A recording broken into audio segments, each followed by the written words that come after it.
चाहे कोई भी मनुष्य हो, आप जो पाप करते हो उसके कारण अपराध बोध होता रहता है। पाप के कारण शांति भंग हो जाती है। पाप ही मनुष्य की सबसे बड़ी समस्या है।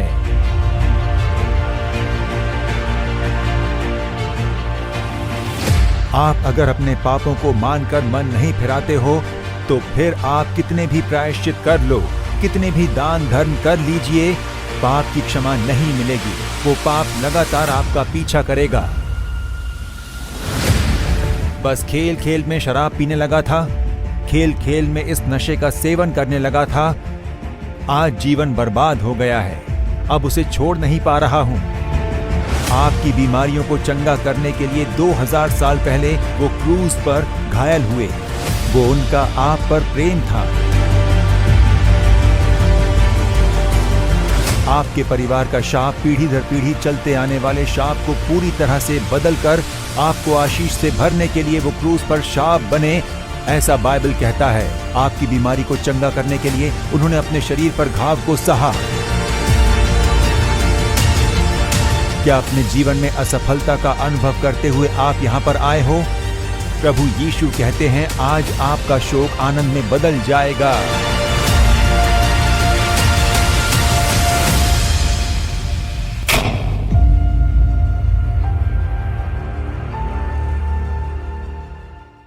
प्रियजनों, प्रभु यीशु मसीह के नाम में आप सभी को मेरा अभिवादन। इस अद्भुत पर्व कार्यक्रम में आप सभी का मैं प्रेम से स्वागत और अभिवादन करता हूं। आज के दिन आपके जीवन में एक चमत्कार होने वाला है। कुछ एक कार्यों में आपको चमत्कार की जरूरत है ना, आपको प्रभावित करने वाला एक कार्य। इसमें अगर चमत्कार होता है तभी मैं इससे छुटकारा पाऊंगा। एक चमत्कार के बलबूते पर ही मैं जीवन जी पाऊंगा। एक चमत्कार होने से ही मेरे परिवार में बड़ा परिवर्तन आएगा और एक चमत्कार के कारण ही मेरा जीवन आगे बढ़ेगा, नहीं तो सब खत्म। ऐसी स्थिति में होना, प्रभु यीशु आपके लिए चमत्कार करने के लिए तैयार है। इसीलिए इस अद्भुत पर्व कार्यक्रम का आयोजन करके आपके लिए चमत्कार होने के लिए प्रभु यीशु के आगे प्रार्थना करने के लिए प्रभु ने ये अद्भुत पर्व कार्यक्रम आयोजित किया है। निश्चय ही प्रभु यीशु मसीह आपके लिए चमत्कार करेंगे। ये एक सामूहिक प्रार्थना है। आज के दिन कई लाख परिवार इस कार्यक्रम से प्रार्थना में जुड़े हैं। कोई पहली बार ये कार्यक्रम देख रहा होगा। आप मसीही हो सकते हो या गैर मसीही हो सकते हो, पर प्रभु यीशु आपसे प्रेम करते हैं। सिर्फ यीशु मसीहियों के परमेश्वर नहीं, वो सभी के लिए एक जैसे है। वो जात पात का भेदभाव नहीं देखते, न भाषा का भेदभाव, कोई ऊंच नीच नहीं देखते। वो कई क्षेत्रों से कई भाषाएं बोलने वाले लोग भी इस प्रार्थना से जुड़े हैं। तो कई भाषाएं बोलने वाले, कई देश के लोग, कई सारे प्रभु के सेवक एक मन होकर एक साथ मिलकर, हे यीशु चमत्कार कीजिए, ऐसी प्रार्थना के कारण इसीलिए चमत्कार होते हैं। यहाँ पर कई लाख लोग मिलकर प्रार्थना किया करते हैं। उसी प्रार्थना में आप आज सहभागी हो। उस प्रार्थना के परिणाम स्वरूप आज यीशु आपके घर आए हैं। आप जहाँ कहीं पर हो वहाँ पर वो चमत्कार करेंगे। आप घर पर हो सकते हो या फिर आपका कोई प्रियजन अस्पताल में भर्ती हो, वहाँ पर आपको प्रार्थना का इंतजार है। आप ट्रैवल पर हो सकते हो, ऑफिस में हो सकते हो, आप जहाँ कहीं पर भी क्यों न हो, वहाँ पर आपके पास में प्रभु यीशु है, आपके लिए चमत्कार करेंगे। इसीलिए आप विश्वास रखिए, आज प्रभु यीशु मेरे लिए चमत्कार करेंगे। आज प्रभु यीशु से मैं इस चमत्कार को प्राप्त करने जा रहा हूँ, ऐसा विश्वास रखिए और निश्चय ही आपके जीवन में आप चमत्कार को देख पाओगे।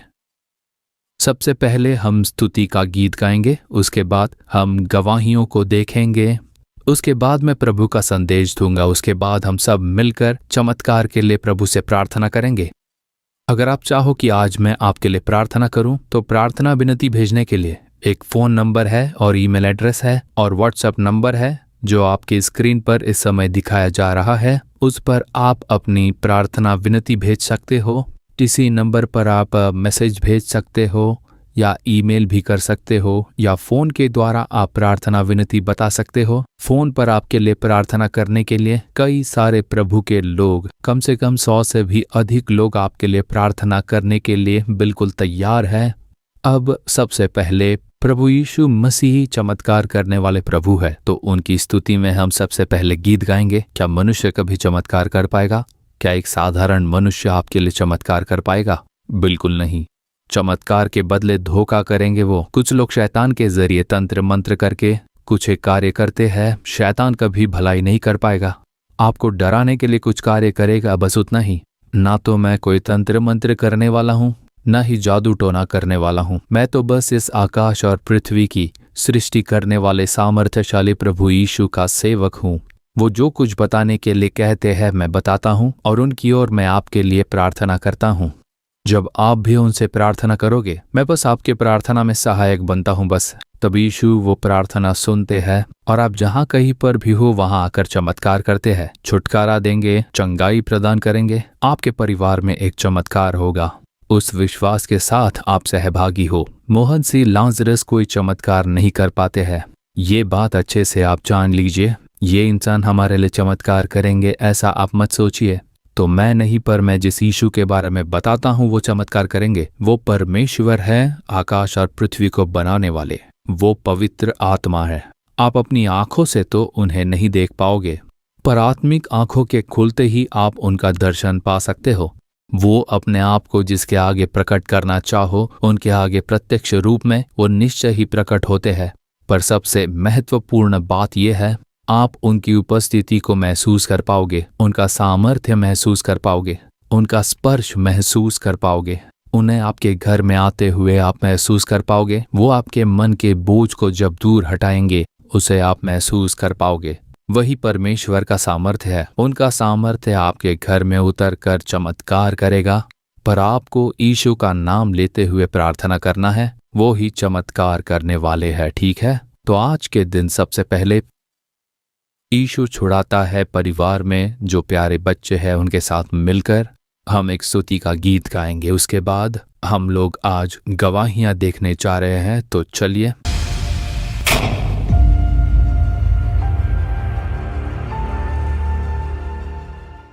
यीशु मसीह नाम से आप सबको मैं स्वागत करता हूं। आज अद्भुत महोत्सव एक कार्यक्रम के लिए यीशु के नाम से मैं स्वागत करता हूं। प्यारे भाई और बहनों, आज एक कार्यक्रम के द्वारा यीशु मसीह आपके घर में आके आपके जीवन में उसका चंगाई का काम करने वाला है। एक गाना ऐसा बोलता है, क्या है बोल के, सेनाओं का यहोवा हमारा संग संग है। आज जो भी मैं अकेला हूँ, मेरे साथ कोई नहीं, ऐसे आप सोच रहे हैं, आज यीशु मसीह एक कार्यक्रम के द्वारा आपके जीवन में घर में आके उसका महिमा का कार्य करने वाला है। इसलिए ये गीत को हम गाने के समय में ताली बजा के यीशु के नाम को हम धन्यवाद देंगे। ओ थैंक यू लॉर्ड, हालेलुया। सब लोग ताली बजा के, सेनाओं का यहोवा हमारे संग संग है, याकूब का परमेश्वर हमारा ऊंचा घर है। ये गाना अब हम गाएंगे। ओ हालेलुया।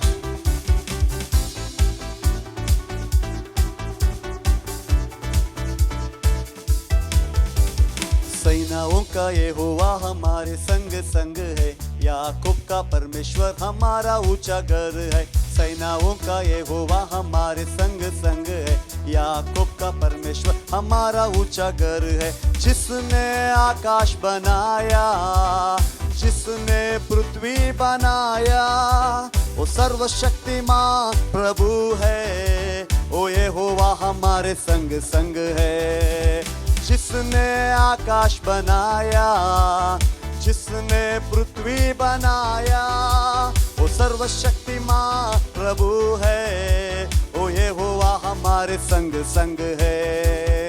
सेनाओं का यहोवा हमारे संग संग है, याकूब का परमेश्वर हमारा ऊंचा घर है। सेनाओं का यहोवा हमारे संग संग है, याकूब का परमेश्वर हमारा ऊंचा घर है।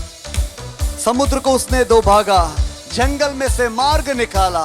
प्रियो भाइयों बहनों, आज हमारे जीवन में जो समुद्र जैसा समस्या है, प्रभु उसको क्लियर करने वाला है। आज यीशु मसीह के जीवन में बड़ा काम करने के लिए आपके घर में आने वाला है। Thank you Lord, hallelujah.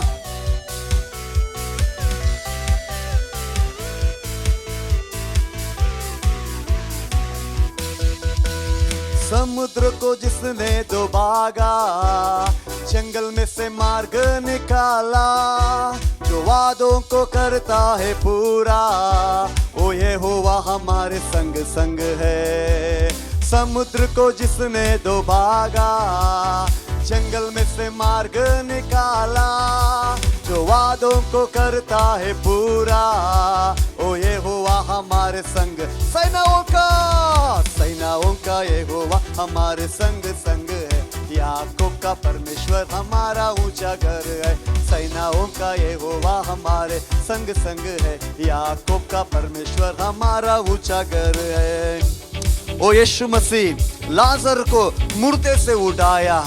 ओ हमारे जीवन में आजकल जो मरा हुआ संगति है, प्रभु उसको जान लेकर आने वाला है। आज एक गाना गाने के समय हम विश्वास करेंगे प्रभु हमारे जीवन में भलाई करेगा, आशीष का काम करेगा। ओ हालेलुया।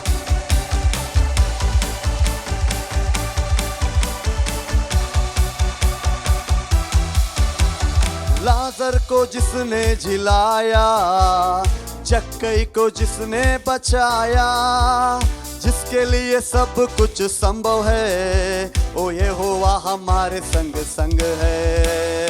लाजर को जिसने जिलाया, जक्कई को जिसने बचाया, जिसके लिए सब कुछ संभव है, ओ यहोवा हमारे संग संग है। सेनाओं का यहोवा हमारे संग संग है।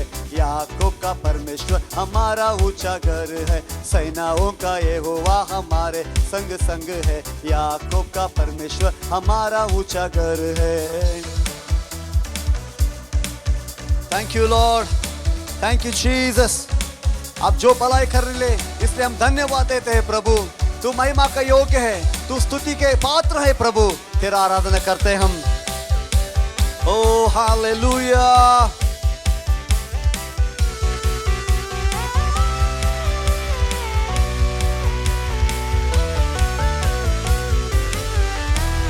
समुद्र को जिसने डुबागा, जंगल में से मार्ग निकाला, जो वादों को करता है पूरा, ओ यहोवा हमारे संग संग है। समुद्र को जिसने डुबागा, जंगल में से मार्ग निकाला, जो वादों को करता है पूरा, ओ यहोवा हमारे संग संग है। सेनाओं का यहोवा हमारे संग संग है। याकूब का परमेश्वर हमारा ऊंचा घर है। सेनाओं का यहोवा हमारे संग संग है। याकूब का परमेश्वर हमारा ऊंचा घर है। सेनाओं का यहोवा हमारे संग संग है। याकूब का परमेश्वर हमारा ऊंचा गढ़ है। Hallelujah, we love you Jesus. तेरे जैसा कोई नहीं है, तेरी महिमा हो। No one else like you Jesus. Thank you Lord. तेरा महिमा हो प्रभु, तेरे नाम को हम ऊंचा करते हैं प्रभु। यीशु मसीह तेरा जैसा कोई नहीं। ओ राबा शका राबा बाबा बाबा। Thank you Lord, thank you Lord. तेरा महिमा हो प्रभु। Oh we love you Jesus. ओ तेरी स्तुति और आराधना करता हूँ मैं तुझसे ये प्रार्थना। महिमा से तेरी तू इस जगह को भर। जो भी तू चाहे तू यहाँ पे कर। हालेलुया,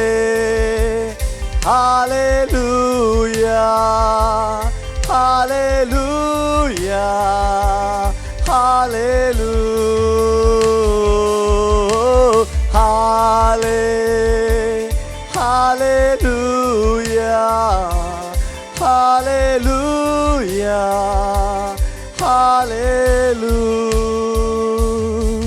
यस लॉर्ड, करुणा से तेरा नया दिन दिखाता है प्रभु। ढाल बनकर मुझे सुरक्षा देने वाला प्रभु, आज यीशु मसीह आपके जीवन में, आपके घरों में आके आपके जीवन को संरक्षण देने वाला है। Oh, Rabba Shakara Baba. Thank you, Lord. We love you, love you, love you, Jesus.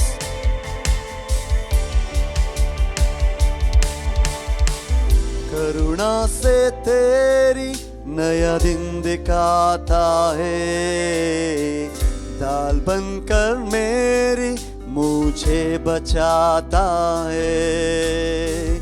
जब मैं पुकारूं तू दौड़ आता है, जब मैं गिरूं मुझे उठाता है। Hallelujah, hallelujah, hallelujah, hallelujah, hallelujah, hallelujah.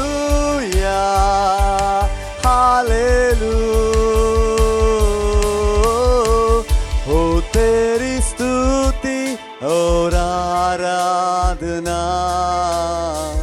करता हूँ मैं तुमसे ये प्रार्थना।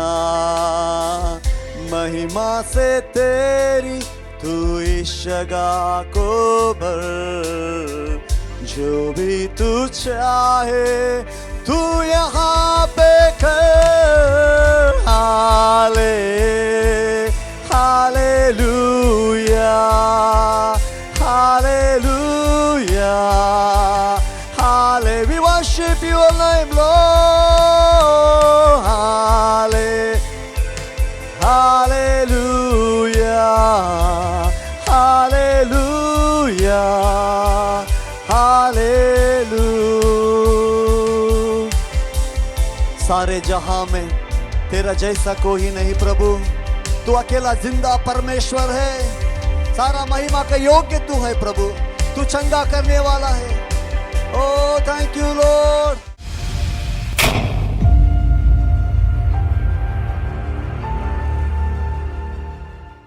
अब हम गवाहियां देखने वाले हैं। उसके बाद प्रभु का संदेश फिर चमत्कार के लिए हम प्रार्थना करेंगे। आप सभी अपनी चंगाई, छुटकारे और आशीष की प्रार्थना के लिए तैयार हो। और इस समय हम सभी मिलकर कम से कम 5 मिनट हमारे देश और देश के लोगों के बारे में एक बात जानकर प्रार्थना करेंगे, फिर खुद के लिए प्रार्थना करेंगे। परमेश्वर ने कहा है कि ये बात मैं आपके साथ साझा करूं, इसीलिए मैं आपको ये बातें बता रहा हूं। तो पिछले महीने 16 तारीख फरवरी 16 तारीख को अखबार में आया हुआ एक खबर है। ये सुप्रीम कोर्ट में मध्य सरकार द्वारा दी गई एक सूचना है। मैं यही आपको बताने जा रहा हूं, जरा ध्यान दीजिए। जो 3 लाख बच्चे लापता हुए थे, उनमें से 36,000 बच्चों का अभी तक पता नहीं लगा है। ये सुप्रीम कोर्ट में मध्य सरकार की ओर से सूचना है। तो ये खबर कहता है कि पिछले 4 साल में भारत भर में से 3 लाख छोटे बच्चे लापता हुए हैं। अब देखिए, ये देश बहुत बड़ा है, 140 करोड़ लोगों से भरा देश। कई राज्य है यहाँ पर, 28 राज्य है इस देश में। तरह तरह के लोग यहाँ पर जीवन जीते हैं। उनमें से थोड़ी बहुत गिनती ऊपर नीचे होती होगी, 1000-2000 की गिनती तो ठीक है, हम मान सकते हैं कि ऐसे होने की संभावना है। पर 4 साल में 3 लाख बच्चे लापता हुए हैं। अगर मध्य सरकार ये सूचना सुप्रीम कोर्ट को देती है, अगर उनकी सूचना में 3 लाख बच्चे हैं, तो मूल रूप से कितने होंगे? मतलब कितने लाख बच्चे लापता होते हैं हमारे इस भारत देश में जहां पर हम वास करते हैं। और ऊपर से मध्य सरकार कहती है कि उनमें से 36,000 बच्चों का तो पता ही नहीं लगा पाए, पता नहीं उनके साथ क्या हुआ। और उतना ही नहीं, और भी कई सारे ऐसी ही खबरें आती है जहां पर बच्चों का अपहरण, उन्हें अगवा किया जाना, बड़े पैमाने पर अपहरण, ये सभी अखबारों में आई हुई खबरें हैं। कोई इसे झुठला नहीं सकता। मतलब भारत में जो अपहरण हो रहे हैं, लड़कियों का अपहरण, विशेष करके युवा लड़कियों के अपहरण हो रहे हैं, वो भी बड़े पैमाने पर। और देखिए, मुझे लगता है शायद ये पिछले साल या उससे पहले की बात है, गुजरात राज्य में देखिए 5 सालों के अंदर 40,000 युवा लड़कियों के लापता होने की खबर है। पार्लियामेंट में इसके बारे में बात हुई, न्यूज़पेपर में भी ये खबरें आ रही थी। पर उसके बाद हाल ही के दिनों में उसके बारे में कोई बोलता नहीं है। हम खबरें सुनते हैं, फिर हम भूल जाते हैं। साल में 8,000 युवा लड़कियां, बच्चों की तो गिनती नहीं है इसमें, युवा लड़कियों के गुजरात राज्य में, जहां से हमारे देश में तो महत्वपूर्ण मंत्रियां जुड़े हुए हैं, उस गुजरात राज्य में साल में 8,000 युवा लड़कियों का लापता होना, पता नहीं उनका क्या हुआ। अगर ऐसा कहा जाए तो आप लोग सोच सकते हो कि इस समय हमारे देश का क्या हाल है।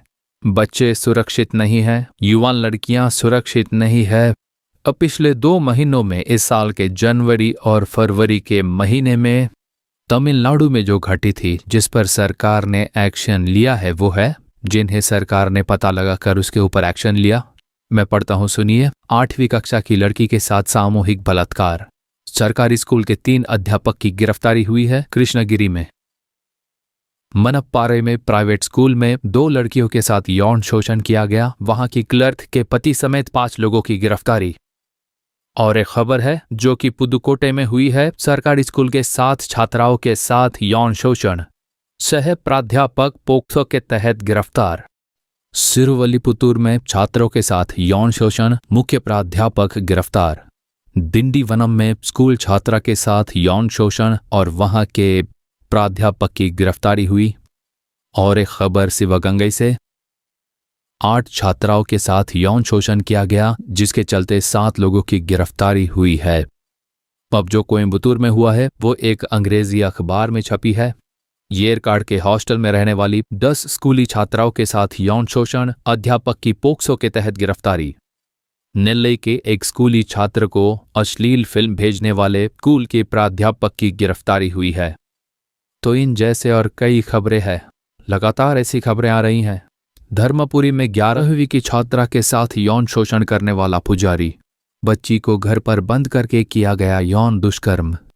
ये हुआ है तंजावुर में। चलती रेलगाड़ी में युवक ने तूतुकुड़ी की युवती का किया यौन शोषण। के पास एक बहुत बड़ी लिस्ट है और ये सिर्फ इन 2 महीनों में हुई घटनाएं हैं। आप लोग एक बात पर ध्यान दीजिए, अब भी आप बस स्वार्थ के लिए प्रार्थना करते मत रहिए मसीही लोगों। दया करके चर्च के पास्टर और दूसरे सेवक यहाँ ध्यान दीजिए। आपकी सभाओं में देश में जो अत्याचार हो रहे हैं उसके लिए आप लोग प्रार्थना करें। अब तक हम बस स्वार्थी बनकर प्रार्थना कर रहे हैं। अब देखिए मेरे हाथों में लंबी लिस्ट है और इस लिस्ट में जो लिखा है ये सिर्फ तमिलनाडु से जुड़ी घटनाएं हैं जिनके बारे में पता लगाकर शासन ने कार्रवाई की है, पर इसके बावजूद और भी कई सारे हैं। तो देखिए लड़कियां और बच्चियां हमारे देश में कितनी बुरी तरह से प्रभावित हो रही हैं। तो हाल ही के दिनों में ऐसे क्यों हो रहे हैं? ये अंत का समय है। शैतान बड़ी ही तीव्रता के साथ बुराई को बोता जा रहा है। दुष्ट आत्माएं बुराई करते हुए पाप करने के लिए प्रोत्साहन देकर पाप का कार्य करने के लिए क्रिया करने वाला एक समय है ये। और इसीलिए अगर मसीही कलीसिया इसके लिए प्रार्थना करे तभी बदलाव आएगा। हमारा कार्यक्रम देखने वाले हर एक आपके चमत्कार के लिए प्रार्थना करते हो। चंगाई चाहिए, छुटकारा चाहिए, आशीष चाहिए, लेकिन हमारे समाज में बच्चों की सुरक्षा होनी चाहिए, लड़कियों की सुरक्षा हो। उनके विरोध में कार्य करने वाली ये दुष्ट शक्तियां, व्यभिचार को बढ़ावा देने वाली दुष्ट शक्तियां टूट जाए। परमेश्वर आपकी सुरक्षा हमेशा बनी रहे। इस तरह से हम प्रार्थना करें तो एक बड़ा बदलाव होगा। और देखिए ये लगातार होते जा रहे हैं। रोजाना इसके बारे में पेपर में हम खबरें पढ़ते हैं। कई लोग पेपर पढ़ते भी नहीं, न्यूज़ भी नहीं देखते हैं, बस व्हाट्सएप पर कुछ देखते हैं और हंसते खिलखिलाते जीवन बिता रहे हैं। गंभीर रूप से देश में जो कार्य हो रहे हैं उसके बारे में हमें प्रार्थना करनी चाहिए, है ना? तो इस समय आप 2 मिनट मेरे साथ मिलकर बोझ के साथ प्रार्थना करें। ये रिपोर्ट देखकर मैं चौंक जाता हूँ। आज के अखबार में भी आप इसे पढ़ सकते हो। इस शहर में इन बच्चों के साथ यौन शोषण किया गया है। स्कूल, कॉलेज में, हॉस्टल में भी रोजाना ही ये खबरें आप पढ़ सकते हो। पहले ऐसे नहीं था, पर अब ये खबरें बढ़ती जा रही है क्योंकि शैतान की क्रिया बढ़ गई है। अंत के समय में कार्य करने वाली ये दुष्ट आत्माएं लोगों में बुरी इच्छाएं लाती है और गलत काम करने के लिए उकसाती रहती है। इसलिए हम सब कुछ क्षणों के लिए अपनी आंखें बंद करेंगे। आप अपने दाहिने हाथ को ऊपर उठा लीजिए और कहिए, हे परमेश्वर, हमारे भारत देश के हर एक बच्चों की सुरक्षा के लिए, बेटियों की सुरक्षा के लिए हम प्रार्थना करते हैं प्रभु। जो बच्चे प्रभावित हुए हैं, जो बच्चे लापता हुए हैं वो मिल जाए, जो युवा लड़कियां खो गई है वो मिल जाए प्रभु। प्रभु उनके खिलाफ जो दुष्ट शक्तियां हैं वो शैतानी शक्ति टूट जाए। बुरी इच्छा लेकर आने वाली दुष्ट आत्माएं, पाप को बढ़ावा देने वाले दुष्ट शक्तियां यीशु के नाम में टूट जाए। आपका लहू छिड़क कर हम प्रार्थना करते हैं, हमारे बच्चों की सुरक्षा हो प्रभु, हमारी बेटियों की सुरक्षा हो परमेश्वर, हमारे बच्चों पर आपकी सुरक्षा बनी रहे। हमारे देश के इन कार्यों में आप हस्तक्षेप करें और हमारे बच्चे, लड़कियां, बेटियों की सुरक्षा के लिए प्रभु आप क्रिया कीजिए, ऐसी हम प्रार्थना करते हैं। एक मन के साथ मिलकर हम लोग आपसे प्रार्थना करते हैं। अब हम और ढिलाई नहीं दे सकते इन कार्यों के लिए। अब से कलीसिया में हम प्रार्थना करेंगे, सभाओं में प्रार्थना करेंगे, पारिवारिक प्रार्थना में भी इसके बारे में प्रार्थना करेंगे। आपने ये प्रार्थना सुन ली है, उसके लिए आपका धन्यवाद। धन्यवाद। यीशु के नाम में प्रार्थना करते हैं अच्छे पिता, आमीन आमीन। मैंने इसके बारे में इसीलिए बताया क्योंकि इस अद्भुत पर्व कार्यक्रम को बहुत सारे लोग देख रहे हैं। अब से हमें बस खुद के लिए ही प्रार्थना करने वाले स्वार्थी नहीं बनना है। हमें पता लगाना चाहिए कि देश में क्या हो रहा है और ध्यान देकर प्रार्थना करें। एक ओर तो बच्चों की सुरक्षा नहीं रही, दूसरी ओर नशीले पदार्थों का सेवन बढ़ रहा है, दूसरी ओर शराब की दुकानों के कारण शराबियों की संख्या बढ़ रही है, परिवारों का नाश हो रहा है। समाज को नाश करने वाले इन दुष्ट कार्यों का नाश हो जाए। ये एक आत्मिक संघर्ष है, इसके पीछे एक दुष्ट आत्मा है। दुष्ट आत्मा के वो कार्य, दुष्ट शैतान के कार्यों का नाश होने के लिए स्थिति ऐसी बन चुकी है कि सरकार को इसका एहसास होना चाहिए। सरकार को इस बात का एहसास होकर एक नया कानून बनना चाहिए।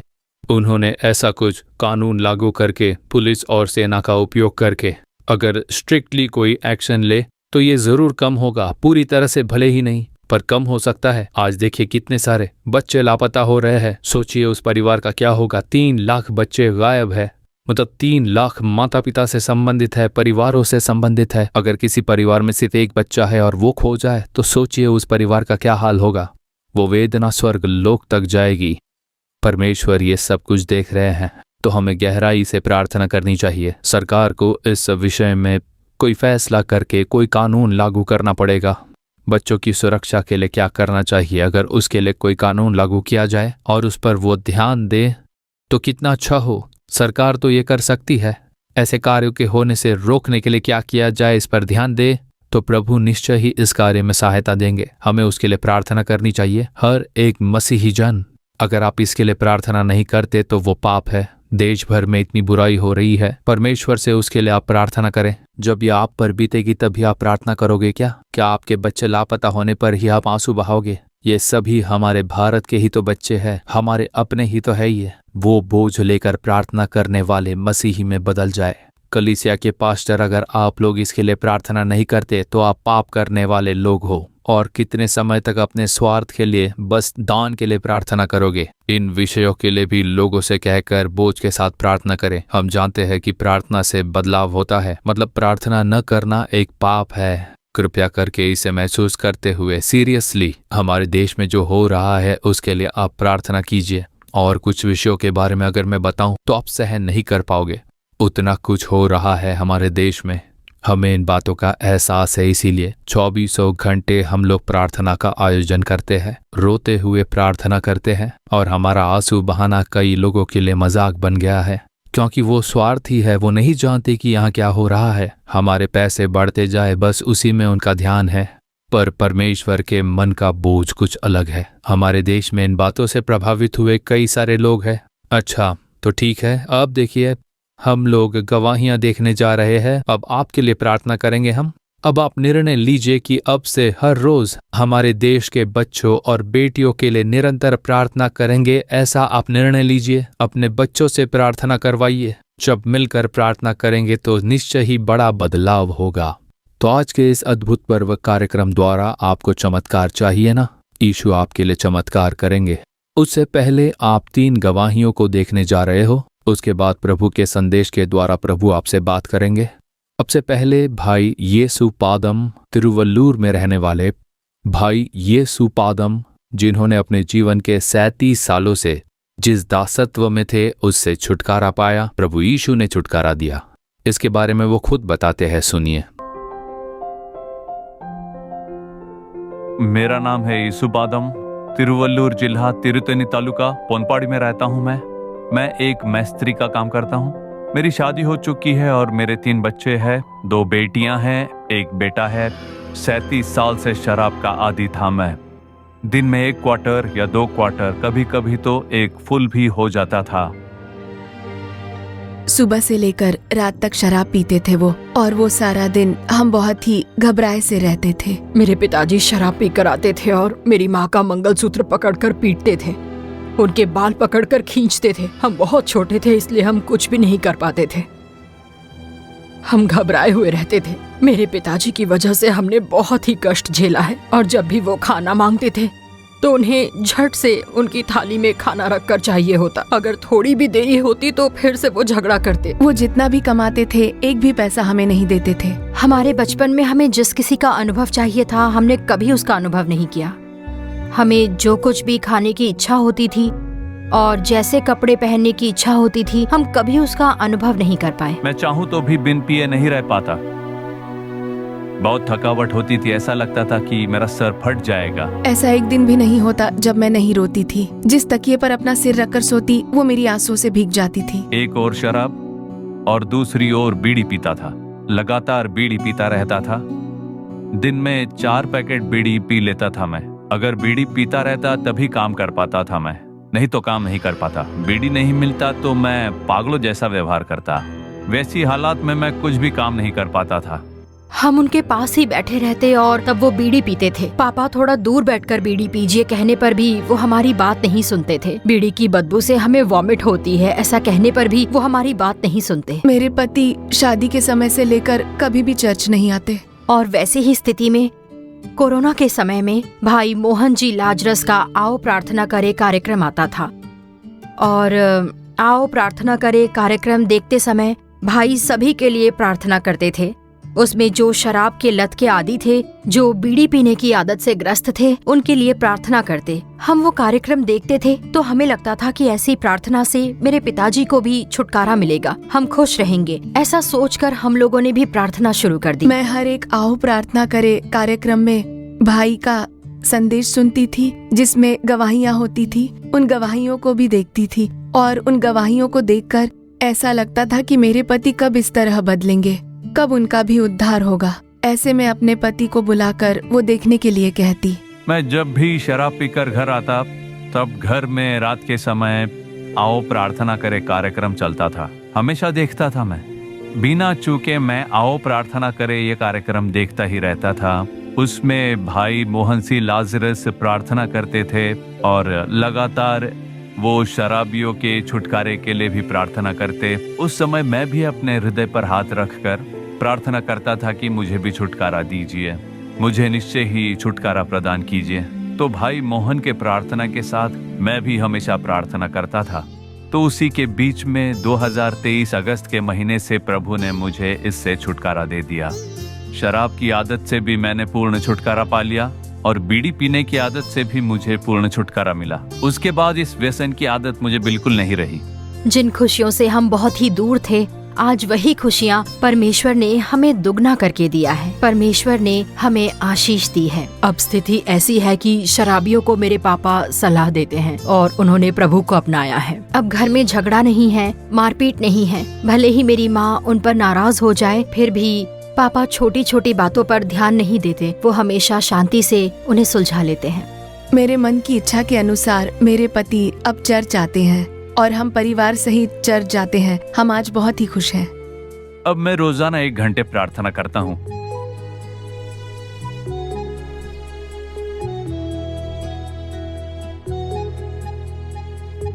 सैंतीस साल की शराब की आदत से छुटकारा देने वाले प्रभु यीशु को कोटि कोटि धन्यवाद।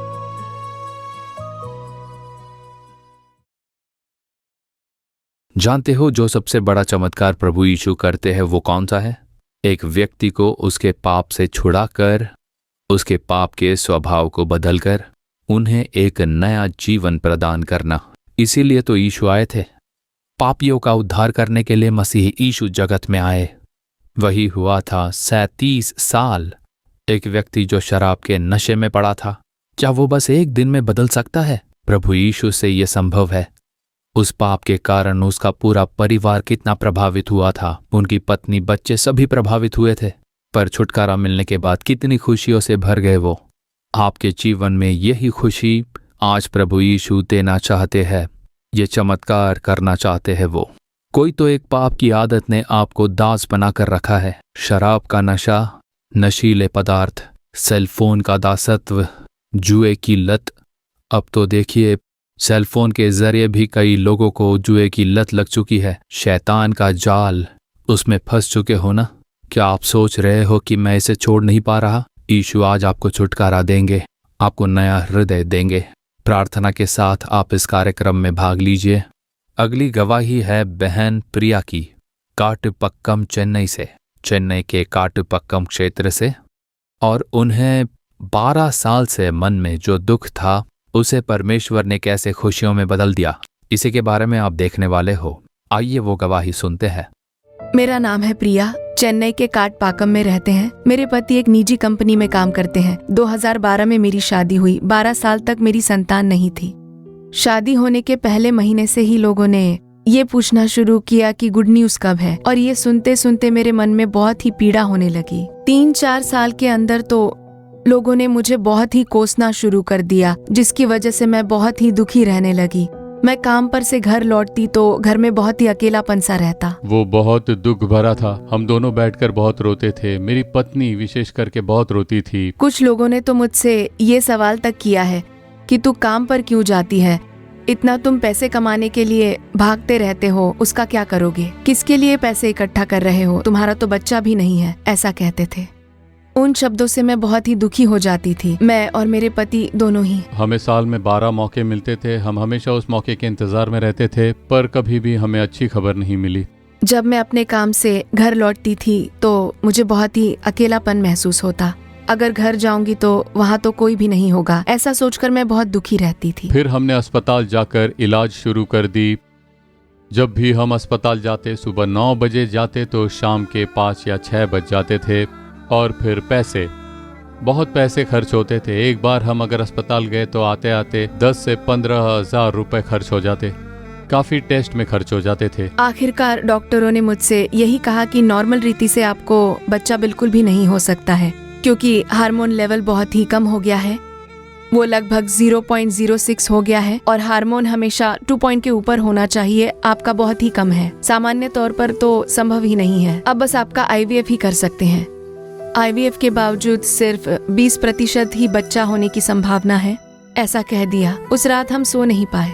हमने बड़े बड़े अस्पतालों में दिखाया, भारत के टॉप डॉक्टर्स को भी, तमिलनाडु के टॉप डॉक्टरों को दिखाया, और सभी जगह से यही उत्तर मिला कि प्राकृतिक तौर पर ये संभव नहीं है, बस सुपरनैचुरल तरीके से संभव है। स्थिति ऐसी थी कि सिर्फ प्रभु ही कुछ कर सकते हैं। बहुत ही कष्टदायक स्थिति थी, मन में बड़ी वेदना थी। एक ऐसी स्थिति जहाँ पर समझ नहीं आ रहा था कि क्या करें, इसके बाद हमारा क्या होगा, क्या कभी हमारा बच्चा होगा भी या नहीं। ऐसी एक वेदना भरी स्थिति में थी। साल 2022 दिसंबर का महीना था। हम सत्यम टीवी पर मोहन अंकल द्वारा आयोजित अद्भुत पर्व कार्यक्रम की प्रार्थना में सहभागी हुए, और उस कार्यक्रम में हमने गवाही देखी जिसमें परमेश्वर ने एक निसंतान बहन के लिए चमत्कार किया था, और वो सुनकर हमारे अंदर भी एक बहुत बड़ी आशा जग गई थी। एक विश्वास आया कि प्रभु ने उनके लिए किया है तो हमारे लिए भी करेंगे। और उस गवाही के खत्म होते ही अंकल ने भी बहुत बोझ के साथ प्रार्थना की। जब मोहन अंकल प्रार्थना कर रहे थे तब मैंने और मेरे पति ने हमारे हाथ मिलाकर रोते हुए प्रार्थना की, और उसके बाद हर एक दिन मैं और मेरे पति मिलकर प्रार्थना करने लगे थे, और हम लगातार प्रार्थना में बने रहे। तब साल 2023 में अगस्त के महीने में एक बहुत ही बड़ा चमत्कार हमारा इंतजार कर रहा था। हमने कभी सोचा भी नहीं था कि ऐसा होगा। उससे पहले भी मैंने उस टेस्ट के लिए कार्ड लेकर बहुत बार टेस्ट करके देखा था, और लगभग 15 साल मुझे हार का सामना करना पड़ा। उसमें कभी भी मेरे लिए पॉजिटिव रिजल्ट नहीं आया था। इस टेस्ट में मुझे कब पॉजिटिव उत्तर मिलेगा, ऐसा मैं इंतजार कर रही थी। तब उस अगस्त के महीने में एक बहुत बड़ा चमत्कार हुआ। उसमें पॉजिटिव रिजल्ट आया, और उस समय मेरी खुशी का ठिकाना ही नहीं रहा, मैं बता नहीं सकती। और फिर 2024 मई 9 तारीख को परमेश्वर ने एक बच्ची देकर हमें आशीष दिया। उस बच्ची को देखकर हमारे मन में खुशी का ठिकाना ही नहीं रहा। यहाँ तक कि डॉक्टर ने भी हमारी बच्ची को देखकर यही कहा कि ये निश्चय ही आपके परमेश्वर ने किया है, निश्चय ही ये मिरेकल बेबी है, ऐसा उन्होंने कहा। हमें बहुत खुशी हुई। मैं 100% ये कह सकता हूँ कि ये बच्ची प्रभु की ओर से हमें मिली है। अब कैसे 100% मैं कह सकता हूँ कि 12 साल टॉप मोस्ट डॉक्टर्स को दिखा दिया, बड़े से बड़े इलाज करा लिए। मैं भी जब दवाइयाँ खाता था तब उन दवाइयों के बारे में गूगल में रिसर्च करके खाता था, उससे जुड़ी किताबें भी पढ़ने लगा था मैं। तब एक पॉइंट में, एक स्टेज पर मुझे एक बात का पता चला कि ये प्राकृतिक तौर पर या IVF या IUA के द्वारा ये बिल्कुल संभव नहीं है। और ऐसी धारणा के बीच में देखिए क्या हुआ, बच्चा मिलने की खुशी।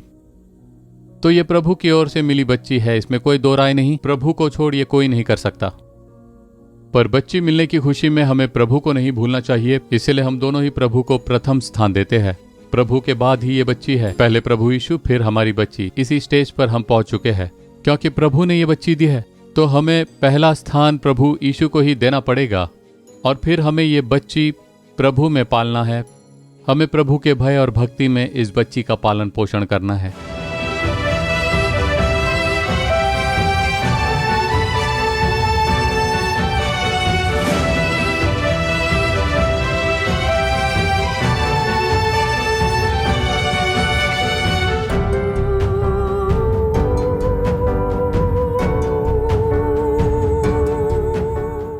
डॉक्टरों ने कह दिया था कि बच्चा होने की कोई भी उम्मीद नहीं है, लेकिन परमेश्वर ने अद्भुत रीति से हमें बच्चे की आशीष दी और चमत्कार किया। प्रभु को कोटि कोटि धन्यवाद।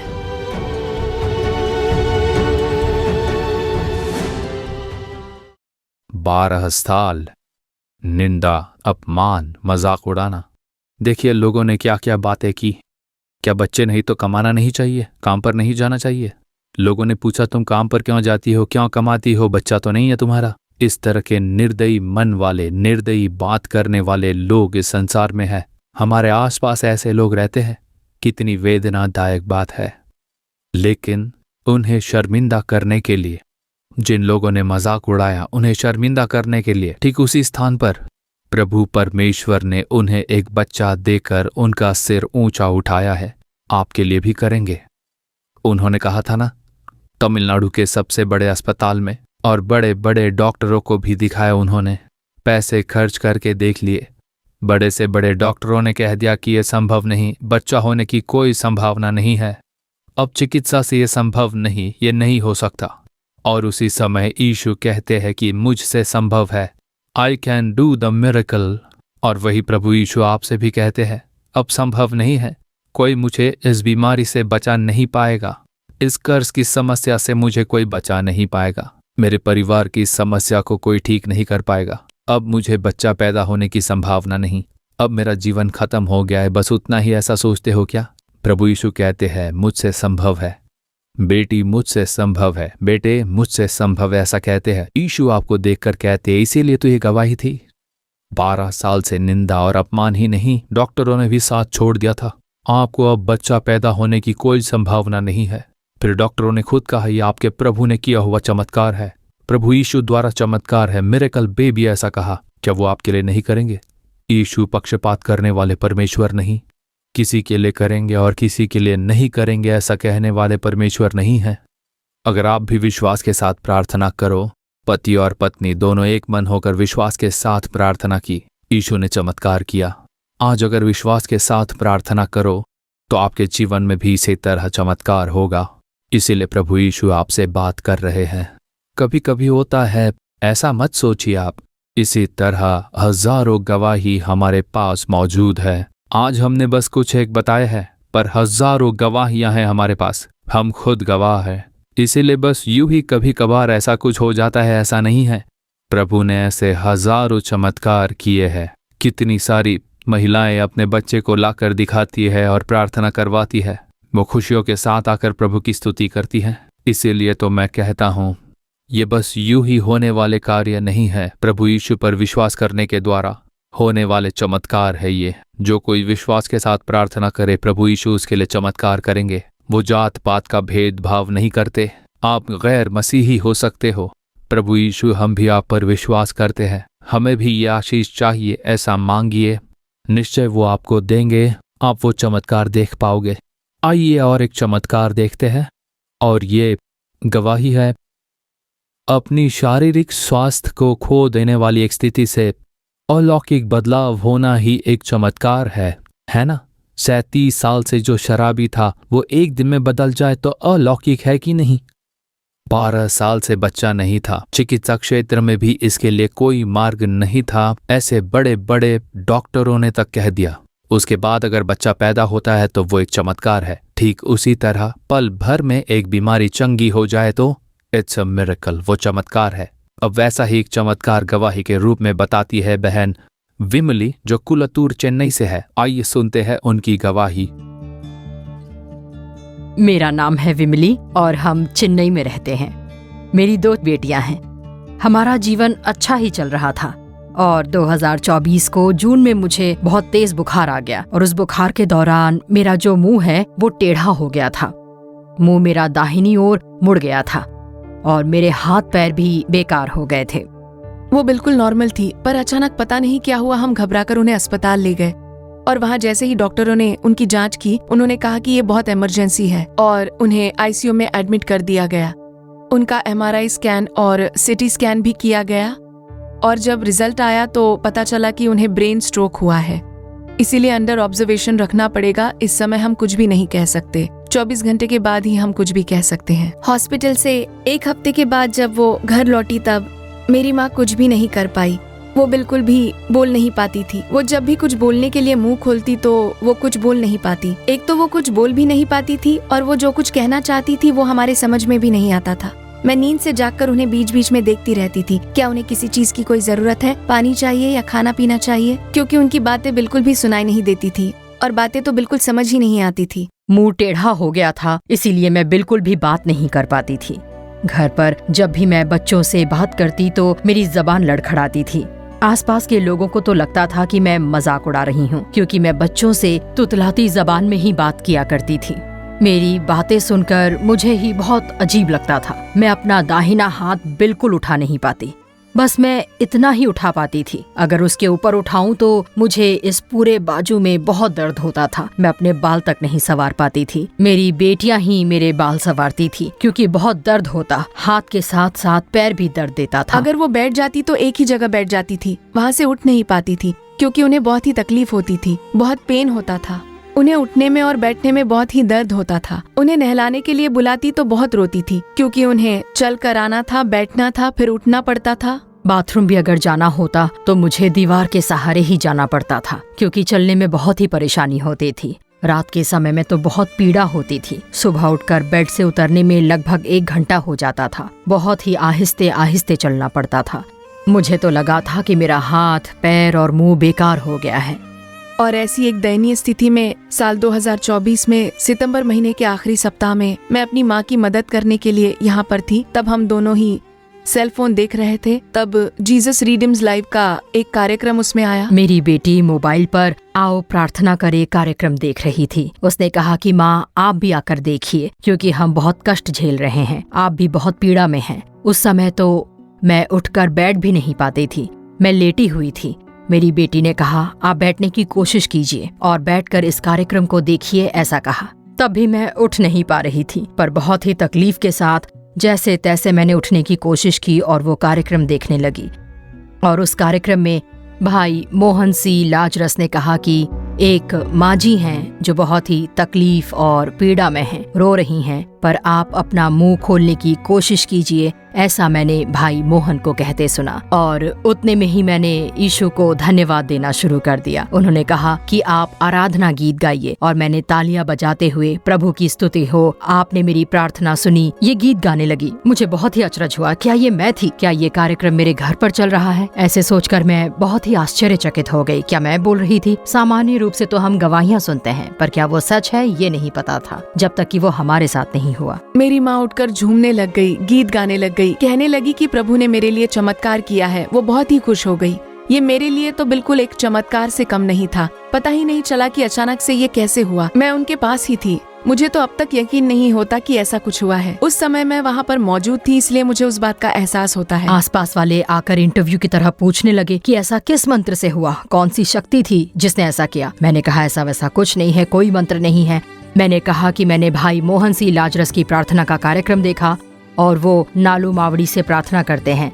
मैंने उनका कार्यक्रम सिर्फ मोबाइल पर ही देखा था और वो कार्यक्रम देखकर एक दिन में ही मैं स्वस्थ हो गई, जैसे उन्होंने मुझे चंगाई दी। आप भी प्रार्थना कीजिए, आप भी चंगाई पाओगे, ऐसा मैं सबसे कहने लगी। लोगों ने भी कहना शुरू किया कि ये माँ जी तो ऑल इंडिया रेडियो की तरह सबको ऐसा बताती जा रही हैं प्रभु के बारे में। और आज तो मैं बहुत ही खुश हूँ। अपना सारा काम मैं खुद कर लेती हूँ, अपने बाल खुद संवार लेती हूँ, घर का काम भी मैं ही करती हूँ। मुझसे कहा गया था कि रसोई घर में मत जाइए, आपको ज्यादा गर्मी नहीं लगनी चाहिए, धूप में मत जाइए, पर अब तो मैं अपनी पोतियों को स्कूल से घर लेकर आती हूँ, रसोई घर में खड़े रहकर सबके लिए खाना पकाती हूँ। सारी पुरानी बातों को मैंने पीछे छोड़ दिया है। अब घर का सारा काम और सभी की देखभाल मैं ही अकेले किया करती हूँ। अब मैं पूरी तरह स्वस्थ हूँ। ये बीमार थी, इनसे काम मत करवाना, ऐसा लोग कहते थे, पर अब लगभग घर का सारा काम वही करती हैं। इस लकवे की बीमारी से छुटकारा देने वाले मेरे प्रभु यीशु मसीह को कोटि कोटि धन्यवाद।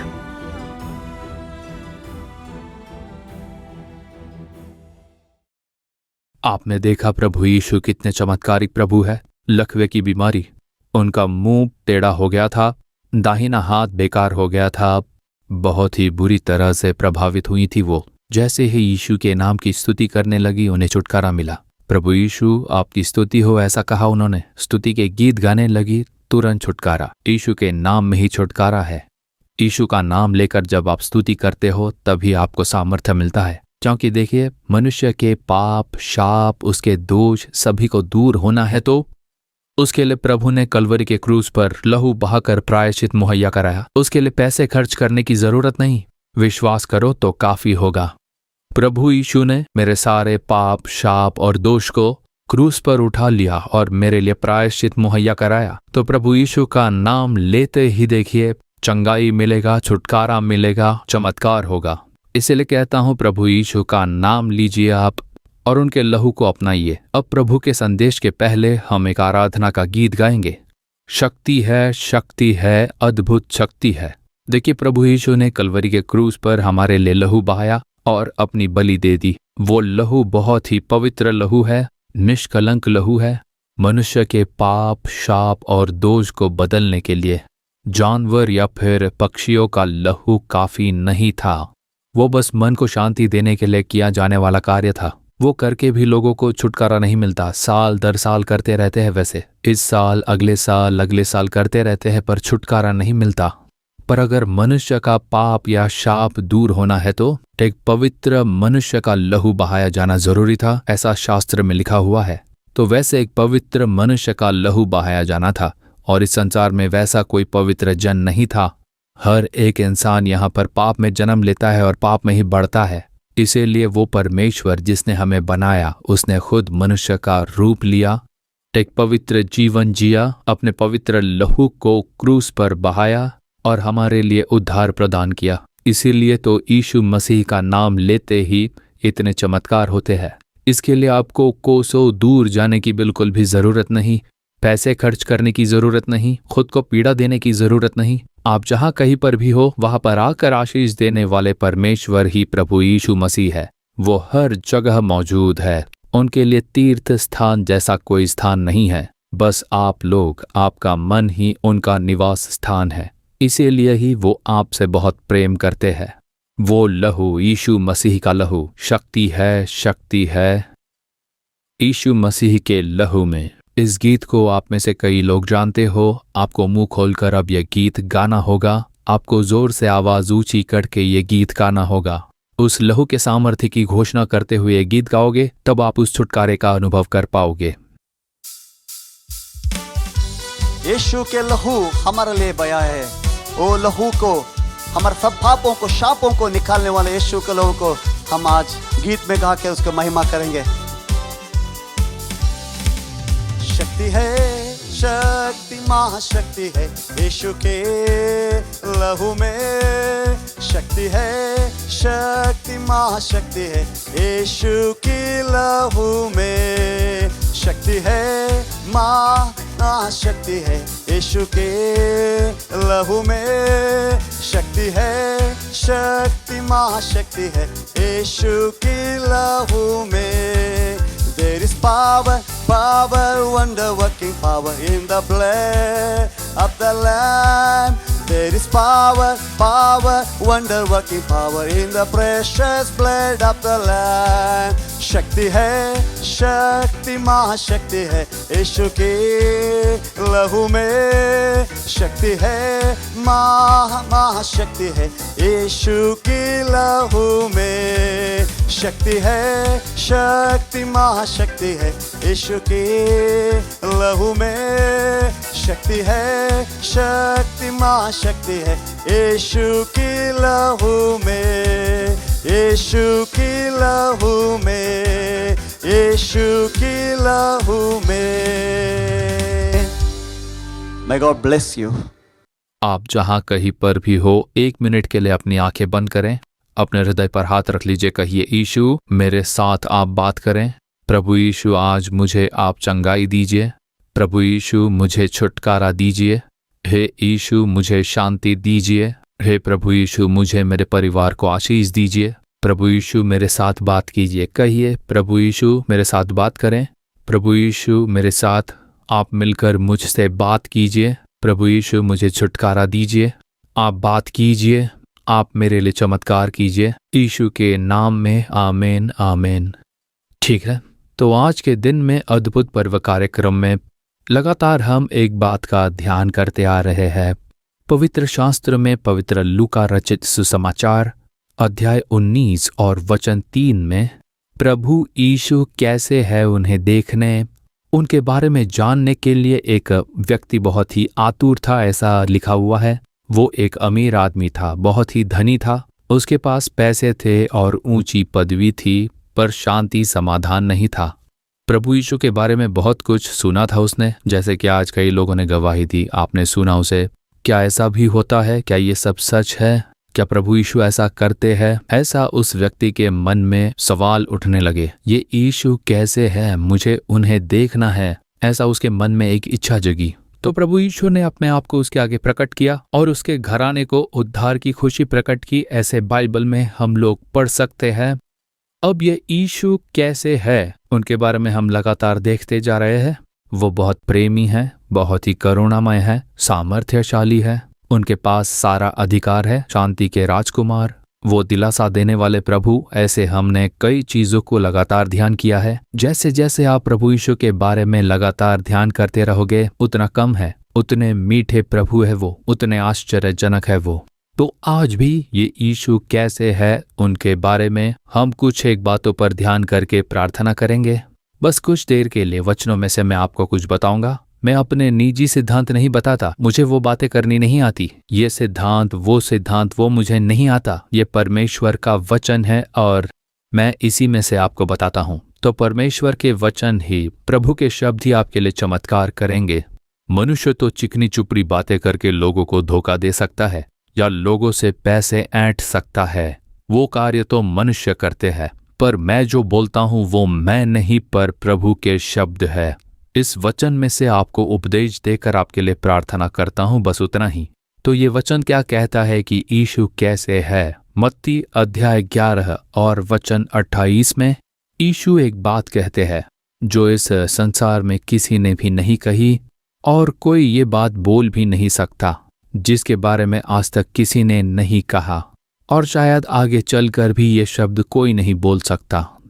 हे सब परिश्रम करने वालों और बोझ से दबे हुए लोगों, मेरे पास आओ, मैं तुम्हें विश्राम दूंगा। मैं तुम्हें विश्राम दूंगा। प्रभु यीशु लोगों को देखकर एक घोषणा करते हैं। वो लोगों को देखते हैं जो बहुत ही दुख में है, पाप के कारण दुख, बीमारी के कारण दुख, शैतान के कारण दुख, एक अशांति भरी स्थिति। ऐसे लोगों को देखकर प्रभु यीशु कहते हैं, हे सब परिश्रम करने वालों और बोझ से दबे लोगों, तुम लोग कोई भी क्यों ना हो, मेरे पास आओ, मैं तुम्हें विश्राम दूंगा। ऐसा प्रभु यीशु कहते हैं। क्या आपने कभी सुना है कि किसी और ने ऐसा कहा है? कोई मनुष्य अगर ऐसा कहता है तो उसके शब्द सुनकर आपको कोई भी विश्राम नहीं मिल सकता। हमारी सृष्टि करने वाला परमेश्वर ही ऐसा कह सकते हैं। क्योंकि प्रभु यीशु ने ही हमारी सृष्टि की है, इसीलिए उन्होंने ये शब्द कहे। तो इस वचन के आधार पर प्रभु यीशु कैसे है? वो विश्राम देने वाले एक परमेश्वर है। हमारे दुखों को बदलकर विश्राम देने वाले परमेश्वर, हमारे बोझ को बदलकर हमें विश्राम देने वाले परमेश्वर है प्रभु यीशु। मतलब परिश्रम करने वाले और बोझ से दबे लोगों को विश्राम दूंगा, ऐसा प्रभु यीशु कहते हैं। आपके मन में कोई तो एक चिंता भरी है, आपके दिल को बोझिल करने वाला एक दुख हो सकता है कि वो बीमारी के कारण हो या पारिवारिक चिंताओं के चलते हो सकता है, निसंतान होने के कारण आप में ये दुख हो सकता है, कर्ज के बोझ के तले दबे हुए हो सकते हो। कोई तो एक समस्या है जो आपके मन में चिंता डाल रही है। वो चिंता एक बोझ है, जैसे कि सिर पर एक बोझ रखा हो, ठीक एक असहनीय बोझ के जैसे आपका गर्दन या शरीर दर्द दे रहा हो, उसी तरह मन में उठा एक बोझ। ये मन में चिंता लेकर आने वाला एक बोझिल कार्य है।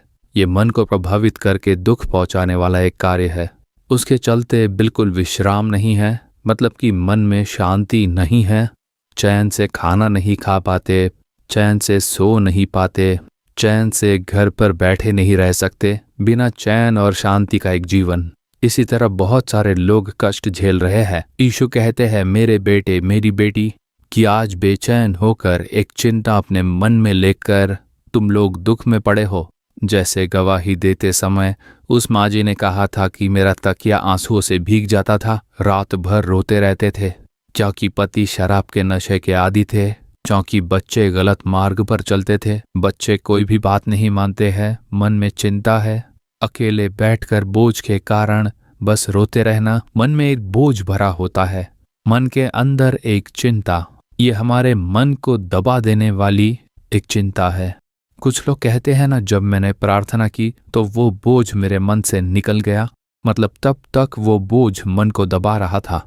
तो चिंता नाम का ऐसा एक बोझ मन को दबाए जा रहा था। पर परमेश्वर कहते हैं भजन संहिता 55 के 22 में, अपना बोझ यहोवा पर डाल दे। परमेश्वर कहते हैं, मेरे बेटे मेरी बेटी, तू अपना बोझ मुझ पर डाल दे। तू उसे क्यों उठाए है? तू क्यों चिंता में जीवन जी रहा है? तेरा बोझ तू मुझ पर डाल दे, तेरी चिंता तू मुझ पर डाल दे, ऐसा यीशु आपसे कह रहे हैं। तो लोगों के मन को बोझिल करने वाले ऐसे कौन से कार्य हैं? प्रभु यीशु के पास आते ही वो बोझ किस तरह से दूर हो जाता है। आज आपके जीवन में वो बोझ दूर होना चाहिए जो आपके मन को कचोटता जा रहा है। वो बोझ और चिंता दूर होनी चाहिए। इसलिए प्रभु यीशु आपसे बातें कर रहे हैं। लोगों के मन को बोझिल करने वाले और चिंता डालने वाले कुछ कार्य है। प्रभु के वचन से मैं उसके बारे में आपको बताकर फिर हम प्रार्थना करेंगे। प्रभु आपके बारे में ही बात कर रहे हैं, किसी और के लिए नहीं है। ये इस वचन के द्वारा दिया जाने वाला संदेश आपके लिए ही है। प्यारे भाई बहन, आपके लिए ही। प्यारे युवा भाई, प्यारी युवा बहन, आपके लिए ही प्रभु कह रहे हैं। आपके मनों में भी बाहर न बता सकने वाले बोझ है ना, माता पिता से नहीं कह पा रहे हो, किसी से नहीं कह पा रहे हो, अकेले में रोते रहते हो, अकेले ही चिंता में डूबे हो, तो प्रभु आपके बारे में ही बोल रहे हैं। तो देखिए ऐसे कौन से कार्य है जो मन को बोझिल करते हैं। इसके बारे में हम 3 वचनों को देखने वाले हैं। भजन संहिता 38 पवित्र शास्त्र में, भजन संहिता 38 और वचन क्रमांक 4। एक इंसान प्रभु का एक जन अपने जीवन में हुए एक कार्य के बारे में बताते हैं, सुनते हैं। क्योंकि मेरे अधर्म के कामों में मेरा सिर डूब गया और वे भारी बोझ के समान मेरे सहने से बाहर हो गए हैं। तो देखा आपने एक इंसान कैसी गुहार लगाता है। ये मनुष्य कोई साधारण इंसान नहीं, एक देश पर शासन करने वाला राजा है वो। और वो कहते हैं, मेरे अधर्म के कामों में मेरा सिर डूब गया और वे भारी बोझ के समान मेरे सहने से बाहर हो गए हैं। तो पाप ने मेरे मन को प्रभावित किया है, मैं सह न सकूं ऐसा एक बोझ बन गया है ये। मेरे अधर्म, मेरी गलतियां, मेरे सारे पाप। एक मनुष्य के मन को बुरी तरह से झकझोरने वाले कार्य है उसके ही पाप, जो उसके मन को कचोट कर उसे बुरी तरह से झकझोरता है। कई सारे लोग इसके बारे में सोचते ही नहीं। पाप को तो हम बहुत ही साधारण मानते हैं। हम तो रोज पूजा पाठ करते हैं, उसके लिए प्रायश्चित करते हैं। तो क्या सब बदल गया? आपका बोझ निकल गया है क्या? नहीं, शांति नहीं है। कुछ देर के लिए जब आप वो सारे कार्य करते रहते हो, तब कुछ देर की खुशी आपके मन में प्रतीत हो सकती है, लोग उसके बारे में बात करते हैं। पर जब अकेले आप रात के समय सोने जाते हो, जरा सोचिए, क्या आपके मन में चैन है? क्या शांति है? बाहर आप लोगों के साथ में बहुत ही खुश हो, ऐसा प्रतीत हो सकता है। आपके मन के बोझ को छिपा देने के लिए ही आप बाहर से खुश होने का दिखावा करते हो, हंसी खुशी के साथ बात करते हो। पर अकेले में जब आप सोने के लिए जाते हो, क्या अकेलेपन में आपके मन में शांति रहती है? क्या आराम मिलता है? जरा जांच कर देखिए। वहीं पर आपको एहसास होगा कि आपके मन में चैन है, आराम है या बोझ है।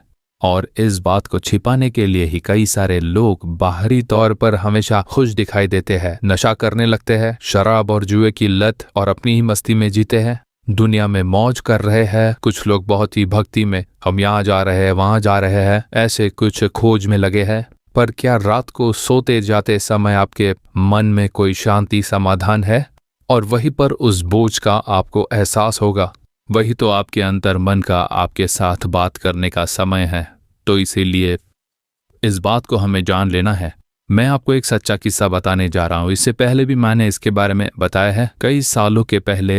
मुझे लगता है कि वो साल 1970 का था, जब मैं चेन्नई में था और तब मैं स्कूल में पढ़ता था। तब अखबार में एक खबर आते थे। वो क्या खबर थे? जहरीले इंजेक्शन का मुकदमा। ये केस चेन्नई के हाईकोर्ट में चल रहा था और ये एक ऐसा केस था जिसके बारे में चारों ओर बात होती थी, चर्चाएं होती थी। जहरीला इंजेक्शन केस। तो ये बहुत ही रोचक होता था उस समय में कोर्ट में। उसके बारे में जो लोग गवाही देने आते थे, उसके बारे में जानना बहुत ही रोचक होता था। लोग बड़े मजे लेकर उस खबर को पढ़ते थे। तो वो खबर कुछ ऐसी थी, चेन्नई में रहने वाले 4-5 लोग मिलकर, चेन्नई में जो लोग बाहर से बिजनेस के लिए आते हैं ना, लाखों रुपए लेकर व्यापार करने के लिए व्यापारियां शहरों से आते हैं। तिरुनेलवेली, तूतुकुड़ी, कोयम्बतूर, ऐसे कई स्थानों से आते हैं और चेन्नई ही महत्वपूर्ण स्थान था, इसीलिए उन दिनों में वो आते थे। उस पैसों पर उनकी नजर थी। हमें तुरंत अमीर बनना है। उस इच्छा के साथ वो प्लान बनाकर, उसमें देखिए जो मेडिकल शॉप में काम करते थे, उनके लोग भी इस जुर्म में शामिल थे। मुझे आज भी अच्छी तरह से ये बात याद है। और वो लोग क्या प्लान करते थे? गवर्नमेंट ऑफिसरों की तरह ड्रेस पहन लेते थे। अब जो व्यापारी बाहर से आते थे, वो लॉज में ठहरा करते थे। एगमोर, माउंट रोड, ऐसे स्थानों पर रहते थे। अब ये लोग उसे जानकर ऑफिसर बनकर रूम के अंदर जाते थे। हम लोग इनकम टैक्स डिपार्टमेंट से आए हैं, ये पैसे आपके पास कैसे आए, इसका क्या अकाउंट है? उनका अकाउंट तो होता था तिरुनेलवेली या कोयम्बतूर या उनके अपने गांव में, पर वो क्या अपना अकाउंट बुक थोड़ी ना लेकर आते। अगर वो बताते कि इसका अकाउंट है तो वो मानते नहीं थे। आप ऑफिस चलिए, वहां पर पूछताछ करेंगे। आप इनकम टैक्स ऑफिस चलिए, चाहिए तो आप अपने पैसे साथ में रख लीजिए, ऐसा कहकर वो साथ में ले जाते, कार में बिठाकर ले जाते थे। उसके दोनों तरफ लोगों को बिठाया जाता। कार में भी धमकी देते थे, अगर सच बता दो तो हम छोटा फाइन लगा कर छोड़ देंगे, नहीं तो बुरा होगा, ऐसा धमकी देते थे। वो सच सच बताते थे कि ये मेरा कमाया हुआ पैसा है और सभी के लिए अकाउंट है मेरे पास, मैं तो व्यापार करने के लिए आया था। ऐसे कहने पर वो लोग बोलते, हम नहीं मानेंगे, तुम्हारे मुंह से सच खुलवाने के लिए हम तुम्हें एक इंजेक्शन देंगे और इस इंजेक्शन के द्वारा तुम सच बताओगे, ऐसा कहकर उसके शरीर में इंजेक्शन लगाते थे और वो पॉइजन, एक जहर होता था। उस कार में ही उसकी मौत हो जाती थी। फिर उस पैसे को ले लेते थे और फिर चेन्नई से कुछ दूरी पर आंध्रा बॉर्डर को पार करके उस लाश को आंध्रा बॉर्डर में ले जाकर उस लाश पर पेट्रोल लगाकर आग लगा देते थे ताकि उसकी पहचान तक न हो पाए और वो पैसे ले जाते थे। तो इस तरह से 1 या 2 नहीं पर कई लोगों की मौतें हुई। यहाँ और वहाँ पर लाशें होती थी। आंध्रा और तमिलनाडु के बीच में गड़बड़ी चलती थी, पर यह गाड़ी तमिलनाडु से गई हुई होती थी, इसीलिए कई पुलिस वालों को इसके पीछे लगाया गया। कई कोशिशों के बावजूद कुछ नहीं हुआ। इन 4-5 लोगों ने मिलकर लाखों लाख लूट लिए, बहुत ही अमीर बन गए, खुद का घर ले लिया, कार खरीद लिया, बहुत पैसे आ गए, एक अय्याशी भरा जीवन जीने लग गए। बस कुछ दिनों तक ऐसा ही चलता रहा, खून होते रहे, फिर सब शांत हो गया। फिर ये चर्चाएं नहीं हुई क्योंकि उनके पास बहुत सारे पैसे थे। अब देखिए, पुलिस वाले इसका बिल्कुल भी पता नहीं लग पाए कि इसके पीछे कौन था, पर कुछ महीनों के बाद अचानक से एक दिन एक आदमी ने आकर समर्पण किया। एक व्यक्ति ने पुलिस स्टेशन में जाकर कहा कि इन सभी गुनाहों के पीछे, कत्ल के पीछे मेरा ही प्रमुख हाथ है, ऐसा कह दिया। फिर उससे जुड़े सभी लोगों को गिरफ्तार किया गया। उसने सब कुछ बता दिया कि कहाँ कहाँ पर गुनाह किए गए। फिर कोर्ट में इसका केस चला और इसीलिए इस केस का नाम रखा गया जहरीला इंजेक्शन केस। अब सबसे आखिर में उस जज ने उस गुनहगार से एक सवाल पूछा और वो जवाब मैं आज तक भूल नहीं पाया। अखबारों में भी इसके बारे में उल्लेख है। जज ने पूछा कि आप लोग ही गुनहगार हो, इसके बारे में पुलिस को पता नहीं था, किसी को भी इसके बारे में पता नहीं था, क्योंकि ये सब गुनाह होकर काफी समय बीत चुका है। आप लोग बहुत ही शांतिपूर्ण जीवन जी रहे थे। अब तो आपके ऊपर किसी को कोई शक नहीं था, न ही पुलिस को शक था, तो आपने अपने आप आकर समर्पण क्यों कर दिया? ऐसा एक सवाल पूछा। तो जानते हो उस व्यक्ति ने क्या जवाब दिया? वही उन लोगों में बहुत ही महत्वपूर्ण था। उसने बताया कि मैंने बहुत सारे पैसे कमाए ऐसे गुनाह करके। मैंने नया घर खरीद लिया, नई गाड़ी खरीदी, ऐशो आराम का जीवन था मेरा। पर हर दिन रात को जब मैं सोने जाता था तब बिस्तर पर लेटने से पहले मैंने जिन लोगों का कत्ल किया उनका चेहरा मेरे सामने आता था। मेरा मन मुझे कचोटता था। मैंने जो गुनाह किए थे वो मेरे मन को कचोटने लगा था। मुझे अपराध बोध होने लग गया था। शांति चली गई थी, समाधान चला गया था। दिन में इतना पता नहीं चलता, मैं फ्रेंड्स और अपने आसपास के लोगों के साथ रहता, पर रात के समय जब मैं सोने जाता था तब मेरे मन को वो अपराध बोध बहुत बुरी तरह कचोटता था। कई सारे लोग तो कार के अंदर से ही बहुत जोर जोर से चिल्ला कर कहते कि मेरी पत्नी है, बच्चे हैं, आप चाहे तो मेरे सारे पैसे ले लीजिए, मुझे छोड़ दीजिए, ऐसा कहते थे वो। पर अगर इसे छोड़ दिया तो पुलिस वाले हमें धर दबोचेंगे, इसी डर से हम उसे मार डालते थे। वही सारे चेहरे मेरे सामने आकर खड़े होते हैं। इसकी वजह से मुझे नींद नहीं आती और मैंने जो पाप किया है उसके लिए प्रायश्चित करने के लिए, उसके लिए लोगों को मिलकर जब मैंने उनसे बातें की तो पाप के लिए क्या क्या प्रायश्चित किया जाना चाहिए, मैं कई सारे तीर्थ स्थानों पर गया, लाखों रुपए खर्च करके मैंने पाप के लिए प्रायश्चित भी किया, लेकिन फिर भी मेरे मन में कोई शांति या समाधान नहीं रहा। वो अपराध बोध मुझे बुरी तरह दबा रहा था। दान धर्म करने पर यह पाप का प्रायश्चित पूरा होगा, ऐसी बातें सुनकर मैंने दान धर्म किया पर कोई फायदा नहीं हुआ। शांति नहीं रही। शराब पीने लगा, नशा करके सोने की कोशिश की, पर मेरे जीवन में बिल्कुल शांति नहीं। मुझे अपराध बोध कचोटने लगा था। वो पाप का बोझ लगातार मेरा पीछा कर रहा था। रोज इसी तरह नर्क का एक जीवन जीने से अच्छा है मैं अपने पाप को मान लेता हूँ, ऐसा सोचकर ही मेरे मन में वो बोझ बुरी तरह से मुझे दबा रहा था। इसीलिए मैंने आकर पुलिस के हाथों में समर्पण कर दिया था। यही तो पवित्र शास्त्र कहता है, जो अपने अपराध छिपाता है उसके कार्य सफल नहीं होते। वो बिल्कुल चैन की सांस नहीं ले पाएगा। वो पाप का बोझ उसे लगातार दबाता ही जाएगा। देखिए, यही भक्त कहता है, भजन संहिता अध्याय 51 वचन 3 में, मेरा पाप निरंतर मेरी दृष्टि में रहता है, मेरे अधर्म लगातार मेरे आंखों के सामने आते हैं। जो व्यक्ति रिश्वत लेता है वो कभी भी सफल नहीं हो सकता। अन्याय के मार्ग से कमाई करने वाला कभी भी शांति से नहीं रह पाता। दूसरों के धन दौलत पर नजर डालने वाला कभी भी शांति से नहीं रह पाएगा। और सिर्फ वही पाप नहीं होता, शराब पीना, वहशियत में जीवन जीना, दूसरों के साथ अन्याय करना, वो पाप, अहंकार, द्वेष, जलन, गुस्सा, ये सारे ही पाप जो दूसरों को प्रभावित करती है, ये सारे पाप आंखों के सामने आ जाएंगे। ये मन को बहुत ही कचोटता रहता है। जो अपने अपराध छिपा रखता है उसके कार्य सफल नहीं होते, शांति नहीं होती। इसीलिए तो लोग ईश्वर को ढूंढकर यहाँ वहाँ दौड़ते रहते हैं।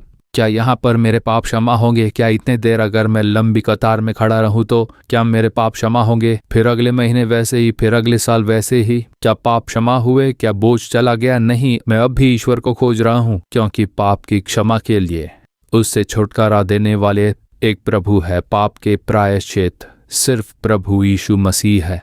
अगर कोई मनुष्य उनके पास आता है तो उस पाप का बोझ दूर होता है और छुटकारा मिलता है।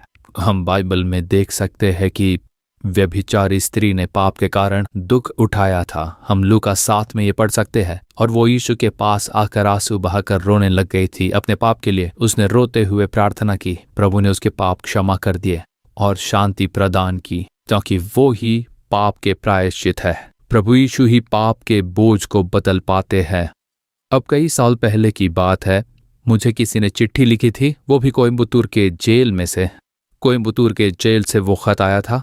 अब जेल के जो अधिकारी होते हैं वो उस खत को पढ़ते हैं, फिर सील मार कर ही उसे भेजते हैं। तो वहाँ के अधिकारियों की अनुमति के साथ ही वो खत मुझे मिला था।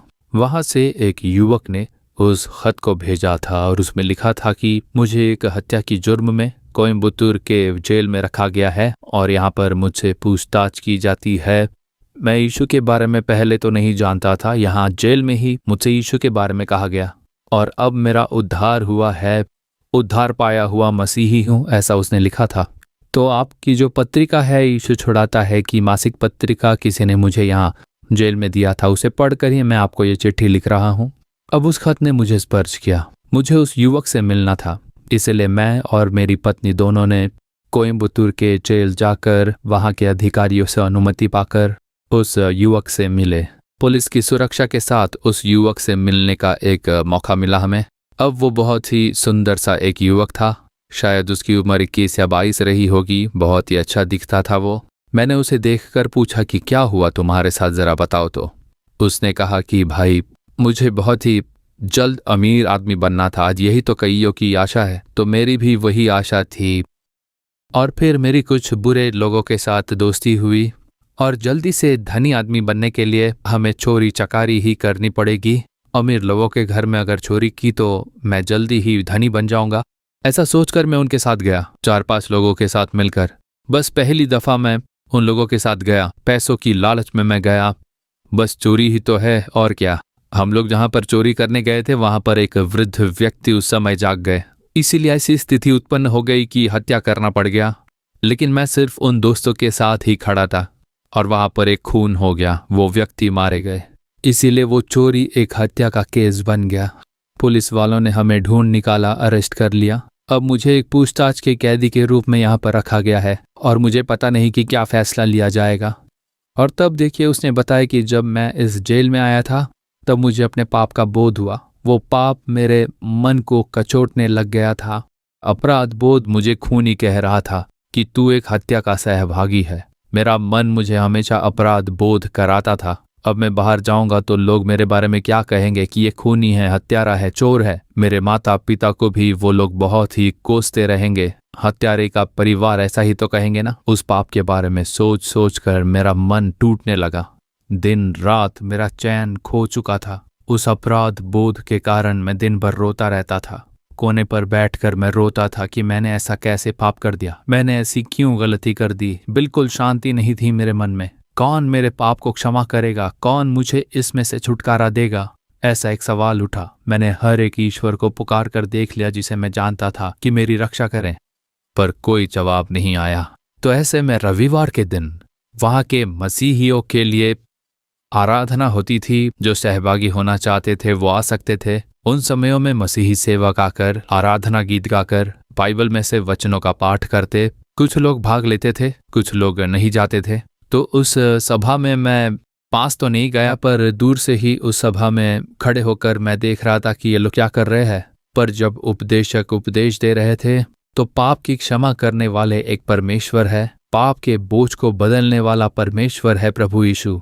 हमारे पाप को उसने क्रूस पर उठा लिया, इसीलिए वो ही पाप क्षमा कर पाएंगे। जैसे ही ये बात मेरे कानों में पड़ी, मैं दौड़ कर गया और कहने लगा कि इसी की खोज में हूं मैं, कि मेरे पापों को कौन क्षमा करेगा, कौन मेरे पाप के बोझ को बदल देगा। मैंने जाकर उस सेवक से पूछा, साहब क्या मेरे पाप क्षमा कर दिए जाएंगे? मैंने ऐसा एक पाप कर दिया है, मुझ में अपराध बोध है और बहुत दुख है। उन्होंने मुझे यीशु और यीशु के द्वारा बहाए गए लहू के बारे में बताया। मैंने कहा ये यीशु मुझे चाहिए, मुझे पाप की क्षमा चाहिए। ऐसा कहकर मैंने यीशु को स्वीकार किया। मैंने अपने पाप को कबूल किया और प्रभु यीशु के आगे प्रार्थना की। तब वो बोझ मुझ में से निकल गया।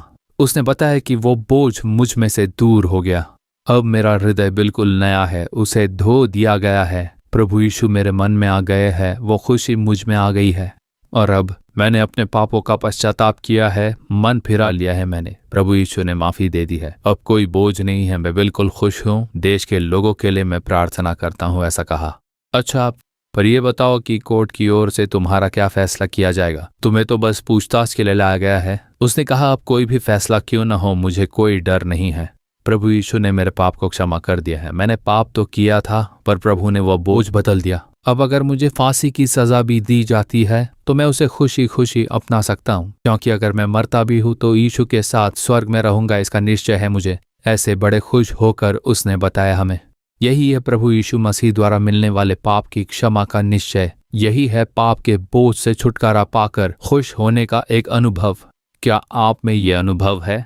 कोई सोच सकता है कि मैं तो हत्यारा नहीं हूं, पर देखिए लिखा है कि अगर तू अपने भाई को मूर्ख कहता है तो भी वो हत्यारा समान ही है, ऐसा लिखा हुआ है।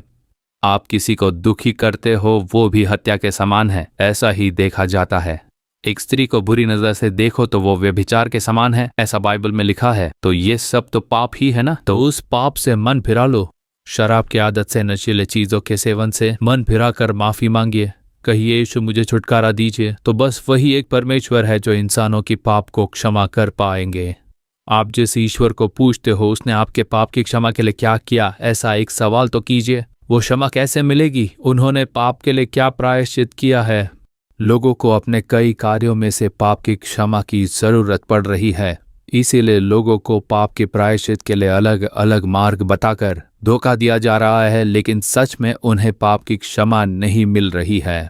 वास्तविक रूप से पाप की क्षमा वही है जब यीशु के पास आप आते हो, उसके द्वारा मिलने वाली खुशी। यीशु कहते हैं, मेरे पास आओ, क्या तुम बोझ के तले बुरी तरह दबे हो, वो विश्राम देंगे। पापी कहकर वो दूर नहीं करेंगे। आपके पाप की क्षमा ही नहीं, लेकिन आपका पूर्ण जीवन बदल जाएगा और उसके बाद आप फिर से पाप न करो, ऐसे सुरक्षात्मक ढंग से आपको चलाने वाले प्रभु है। अब दूसरा बोझ जो लोगों के दिल को बुरी तरह से प्रभावित करता है। पवित्र शास्त्र में अय्यूब नाम का एक भक्त, वो अपना अनुभव बता रहा है। सुनिए, अय्यूब अध्याय 6 वचन क्रमांक 2 और 3 को मैं पढ़ता हूं, आप लोग जरा ध्यान दीजिए। भला होता कि मेरा खेद तौला जाता और मेरी सारी विपत्ति तुला में रखी जाती, क्योंकि वो समुद्र की बालू से भी भारी ठहरती, इसी कारण मेरी बातें उतावली से हुई है। तो ये भक्त कहता है कि मेरा खेद, मेरे मन में जो खेद है वो अगर किसी तरह तुला में रख कर तौला जाता तो वो समुद्र की बालू से भी भारी ठहरती। मेरे मन में हमेशा एक बोझ बना रहता है, वो एक दुख है, विपत्ति है, हृदय में एक बड़ा घाव बन चुका है। मन घायल होने के कारण अंदर जो दुख भरा होता है वो बयान नहीं कर पाते। उस तरह मन में हुआ एक बहुत ही बड़ा दुष्प्रभाव। किस अय्यूब के जीवन में ऐसा कौन सा दुख था, कैसा दुष्प्रभाव था वो देखे तो वो बहुत ही भक्तिपूर्ण था, बहुत ही बड़ा धनी था। अचानक से एक बहुत बड़ा दुष्प्रभाव आ गया। उसके 10 बच्चे एक ही दिन में मारे गए, सब कुछ खत्म। उसका धन दौलत गवा दिया उसने, डकैती हुई, सब कुछ चला गया, सारी संपत्ति नष्ट हो गई थी। बहुत बड़े धनी थे वो, फिर देखिए वो इतने गरीब बन गए, ऐसी एक दरिद्र स्थिति में पहुंच गए कि उनके पास कुछ भी नहीं बचा। उसने बच्चों को खो दिया, धन दौलत पैसे गवा दिए, शरीर में बीमारियां, उसने अपना स्वास्थ्य खो दिया। उसकी वजह से उसका मान सम्मान खो गया था। लोग हंसते थे उसके ऊपर, हम तो इसे बड़ा पवित्र जन मानते थे, पर ऐसा तो किसी पापी के साथ भी नहीं होता। इसने जरूर कोई पाप किया है, इसके लिए इसके 10 बच्चे मारे गए, ऐसा कहकर आसपास के लोग उसका मजाक उड़ाते, कठोर शब्द कहे गए। तो क्या आप प्रभावित हुए हो? लोगों की बातें सुनकर क्या आप प्रभावित हो? सब कुछ खो देने की स्थिति में आ चुके हो, धन दौलत और स्वास्थ्य खोकर, वेदना में पड़कर, मन में दुख के साथ क्या आपका हृदय घायल हो चुका है? और क्या ये स्थिति आपको बुरी तरह से दबा रही है? क्या समुद्र की बालू की तरह आपका दुख भी भारी हो गया है? प्रभु कहते हैं, हे परिश्रम करने वालों और बोझ से दबे लोगों, दुख को झेल कर आंसू बहाने वालों, तुम लोग मेरे पास आओ, मैं तुम्हें विश्राम दूंगा। ऐसा प्रभु यीशु आपसे ही कह रहे हैं। वो कहते हैं अय्यूब अध्याय 7 और वचन 20 को जब हम पढ़ते हैं कि मैं अपने ऊपर आप ही बोझ बना हूं, मैं अपने आप पर बोझ बन गया हूं, मैं किसी के भी काबिल नहीं रह गया। आप सोच सकते हो कि मैं तो खुद के लिए बोझ बन गया हूं, नौकरी नहीं है, आमदनी नहीं रही, बीमारी, वेदना, इस पाप के चलते मुझे कितनी वेदना झेलनी पड़ रही है, मैं अपने आप पर बोझ बना हूं, किसी के काबिल नहीं रहा मैं। ऐसे ये भक्त वेदना में पड़ा हुआ है। क्या ऐसा एक अपराध बोध आपको कचोट रहा है? प्रभु यीशु आपको देख कर कहते हैं, मेरे पास आजा बेटे, मेरे पास आजा बेटी, मैं तुझे विश्राम दूंगा। एक किस्सा जो हुआ था उसे पुस्तक में लिखा हुआ मैंने पढ़ा है। पाकिस्तान देश की बात है। वहाँ के एक बहुत ही अमीर घराने से जुड़े हुए लोग हैं। वो इस्लाम को मानने वाले लोग थे, बहुत ही भक्तिपूर्ण थे और बहुत ही बड़े धनी थे। उस परिवार में एक बिटिया का जन्म हुआ। बच्ची के जन्म होते ही उसकी माँ चल बसी, तो उस बच्ची को कभी माँ का प्यार नहीं मिला। बहुत ऊंचा घराना था, अमीर लोग थे, नौकर नौकरानियां थी, वही बच्चे की देखभाल करते थे। एक बार एक मामूली बुखार से शुरू हुआ और उसके प्रभाव के कारण बच्ची दोनों पैर से चल नहीं पाती। उसके दोनों पैर बेकार हो गए थे, वो बच्ची चल नहीं पाई। अब देखिए, वो जो पिता है, उस बच्ची की ऐसी स्थिति देखकर उन्होंने उससे इतना प्रेम किया था कि उन्होंने फिर से दूसरी शादी नहीं की। मैं इस बच्ची को माता और पिता बनकर पालूंगा। ऐसे बड़े प्रेम से उसे पाला पोसा। नौकरों की मदद से उसे रूम में ही रहना पड़ता। वो बच्ची चल फिर नहीं पाती थी। उसे डॉक्टर के पास ले गए। बहुत बड़े धनी थे वो। डॉक्टरों ने कह दिया कि अब कुछ नहीं किया जा सकता। जब वो सही उम्र में पहुंचेगी उस समय ही बता सकते हैं कि इस बच्ची का ऑपरेशन करके इसके पैरों को स्वस्थ किया जा सकता है या नहीं। अब वो बच्ची अपनी टीनेज में पहुंची। वहां के डॉक्टरों ने कहा कि लंदन में एक बहुत ही मशहूर डॉक्टर है, तो उन्हें एक बार दिखाइए, क्योंकि वो इसके स्पेशलिस्ट है। बच्ची को पैर लगाकर उसे चलाने में वो जरूर कुछ न कुछ हल निकालेंगे। अब तुरंत ही वो अपनी बेटी को ले गए। उसे व्हीलचेयर पर ही ले जाना था, तो वो अपनी बेटी को वहाँ लंदन ले गए। अब वहाँ के उस डॉक्टर ने उसकी जांच की और फिर आखिर में कहा कि मेडिकल में इसे ठीक करने का कोई भी रास्ता नहीं है, इसीलिए अगर ऑपरेशन किया भी जाए तो भी तुम्हारी बेटी चल नहीं पाएगी, ऐसा उन्होंने कह दिया। पर सिर्फ एक मार्ग है, प्रभु यीशु मसीह। ऐसा ही कहा उन्होंने और कुछ नहीं। तो वो फिर अपनी बेटी को वहाँ से लेकर थक हार कर अपने देश पाकिस्तान पहुँच गए। अब जब उन्हें पता लग गया कि अब मेरी बेटी कभी भी चल नहीं पाएगी, तो पिताजी को बहुत गहरा धक्का लगा। क्या मेरी बेटी फिर से कभी चल नहीं पाएगी? मेरे पास इतने पैसे हैं, धन दौलत है, क्या फायदा? उसी चिंता में देखिए वो पिताजी भी मर गए। अब वो युवा लड़की अनाथ हो चुकी थी। उसके रिश्तेदार ही उसे संभालते। उसका अपना एक कमरा था, उस कमरे में ही उसका जीवन था। अगर बाहर जाना होता तो किसी की मदद की जरूरत पड़ती, किसी को पुकारना पड़ता, तब आकर कोई मदद करता। उसे एक कमरे के अंदर ही उसका जीवन रहा। उसे सोच सोच कर बैठती थी, मेरी माँ भी चली गई, पिताजी भी चले गए, शारीरिक स्वास्थ्य भी चला गया। इतना पैसा होकर क्या फायदा? मैं आखिर क्यों जीऊं? मैं मर जाऊं तो ठीक रहेगा, ऐसा सोचकर आत्महत्या करने की बहुत कोशिश की उसने। और जब वो आत्महत्या करना चाहती थी, एक दिन उसके कमरे में एक बहुत बड़ी ज्योति चमकी। उस रोशनी के बीच में उसने किसी एक इंसान को देखा। वो चौंक गई थी, डर गई। उसने पूछा कि कौन हो तुम? और तभी उसे आवाज सुनाई दी, बेटी तुम क्यों मरना चाहती हो? मैं तुम्हें जीवन दूंगा। ऐसी आवाज सुनाई दी उसे, एक पिता के समान बड़ी प्रेम भरी आवाज सुनाई दी उसे। तुम क्यों मरना चाहती हो? मैं तुम्हें जीवन दूंगा। ऐसे ना मेरी माँ है ना पिता है, मैं चल नहीं पा रही हूं, मैं क्यों जीऊं? नहीं, मैं तुम्हें जीवन दूंगा, मैं तुम्हें चलाऊंगा। ऐसी आवाज आते ही उसने पूछा कि आप कौन हो? तब उसे उत्तर मिला कि मैं यीशु हूं। और मेरे बारे में सूरा मिरियाम, ऐसा एक भाग जो कुरान में है, सूरा मिरियाम नाम का भाग, वहां पर मेरे बारे में साफ साफ लिखा हुआ है, तुम पढ़ना, तुम जान जाओगी। ऐसा कहकर वो अदृश्य हो गए। वो बेटी कुरान उठाकर पढ़ने लगी तो वहां पर यीशु का जन्म और यीशु के चमत्कार के बारे में लिखा हुआ था। उसे बार बार पढ़कर उस लड़की को आश्चर्य हुआ कि यीशु के चमत्कार को यहाँ पर लिखा गया है। उन्होंने लंगड़ों को चलाया है, अंधों को दृष्टि दी है, मरे हुओं को उन्होंने जिलाया है। मतलब यीशु मेरे लिए भी अवश्य चमत्कार करेंगे। ऐसे यीशु पर उसे विश्वास आया। उस कमरे में बैठकर उसने प्रार्थना शुरू कर दी। कई साल बीत गए थे। एक दिन उसने निराश होकर पूछा, आपने कहा था कि आप चंगाई दोगे, पर ऐसी कोई चंगाई तो अभी तक मुझे नहीं मिली। ऐसे पूछने पर एक दिन यीशु उस कमरे में प्रत्यक्ष रूप में प्रकट हुए। उनके आकर खड़े होते ही वो खुश हो गई। प्रभु आप मेरे पुकारने पर आ गए। उन्होंने कहा चलो उठो। लेकिन प्रभु आप तो जानते हो कि मैं उठकर चल नहीं पाती। नहीं, तुम अब अपने बिस्तर से नीचे उतरो, अब तुम उठकर चलने फिरने लगो। पर मैं उठकर चल फिर नहीं पाऊंगी। मैं कहता हूं ना, तुम उठो और चलो। उसने कोशिश की, उसने पैर नीचे रखे, वो चलने लगी और यीशु के पास गई। यीशु के पैरों पर गिरकर वो प्रभु की स्तुति करने लगी। उसके पैर बिल्कुल नए पैर बन गए थे। चमत्कारिक चंगाई। प्रभु ने कहा था, मैंने कहा था ना, मैं तुम्हें चलाऊंगा, मैं तुम्हें नया जीवन दूंगा। तो मैंने वैसा ही किया। मैं सदा तेरे संग रहूंगा, तुझे आशीष देकर चलाऊंगा, ऐसा वचन देकर प्रभु ने उसे स्पर्श किया। उसने प्रभु यीशु को थाम लिया और उनसे जो आशीष पाया उसे अपने एक किताब में लिखा है उन्होंने। मेरे प्रियजनों, क्या आपने आशा खो दी है? क्या आपको लगता है कि सब कुछ खत्म हो गया? क्या अब आपके जीवन में आशा नहीं बची है?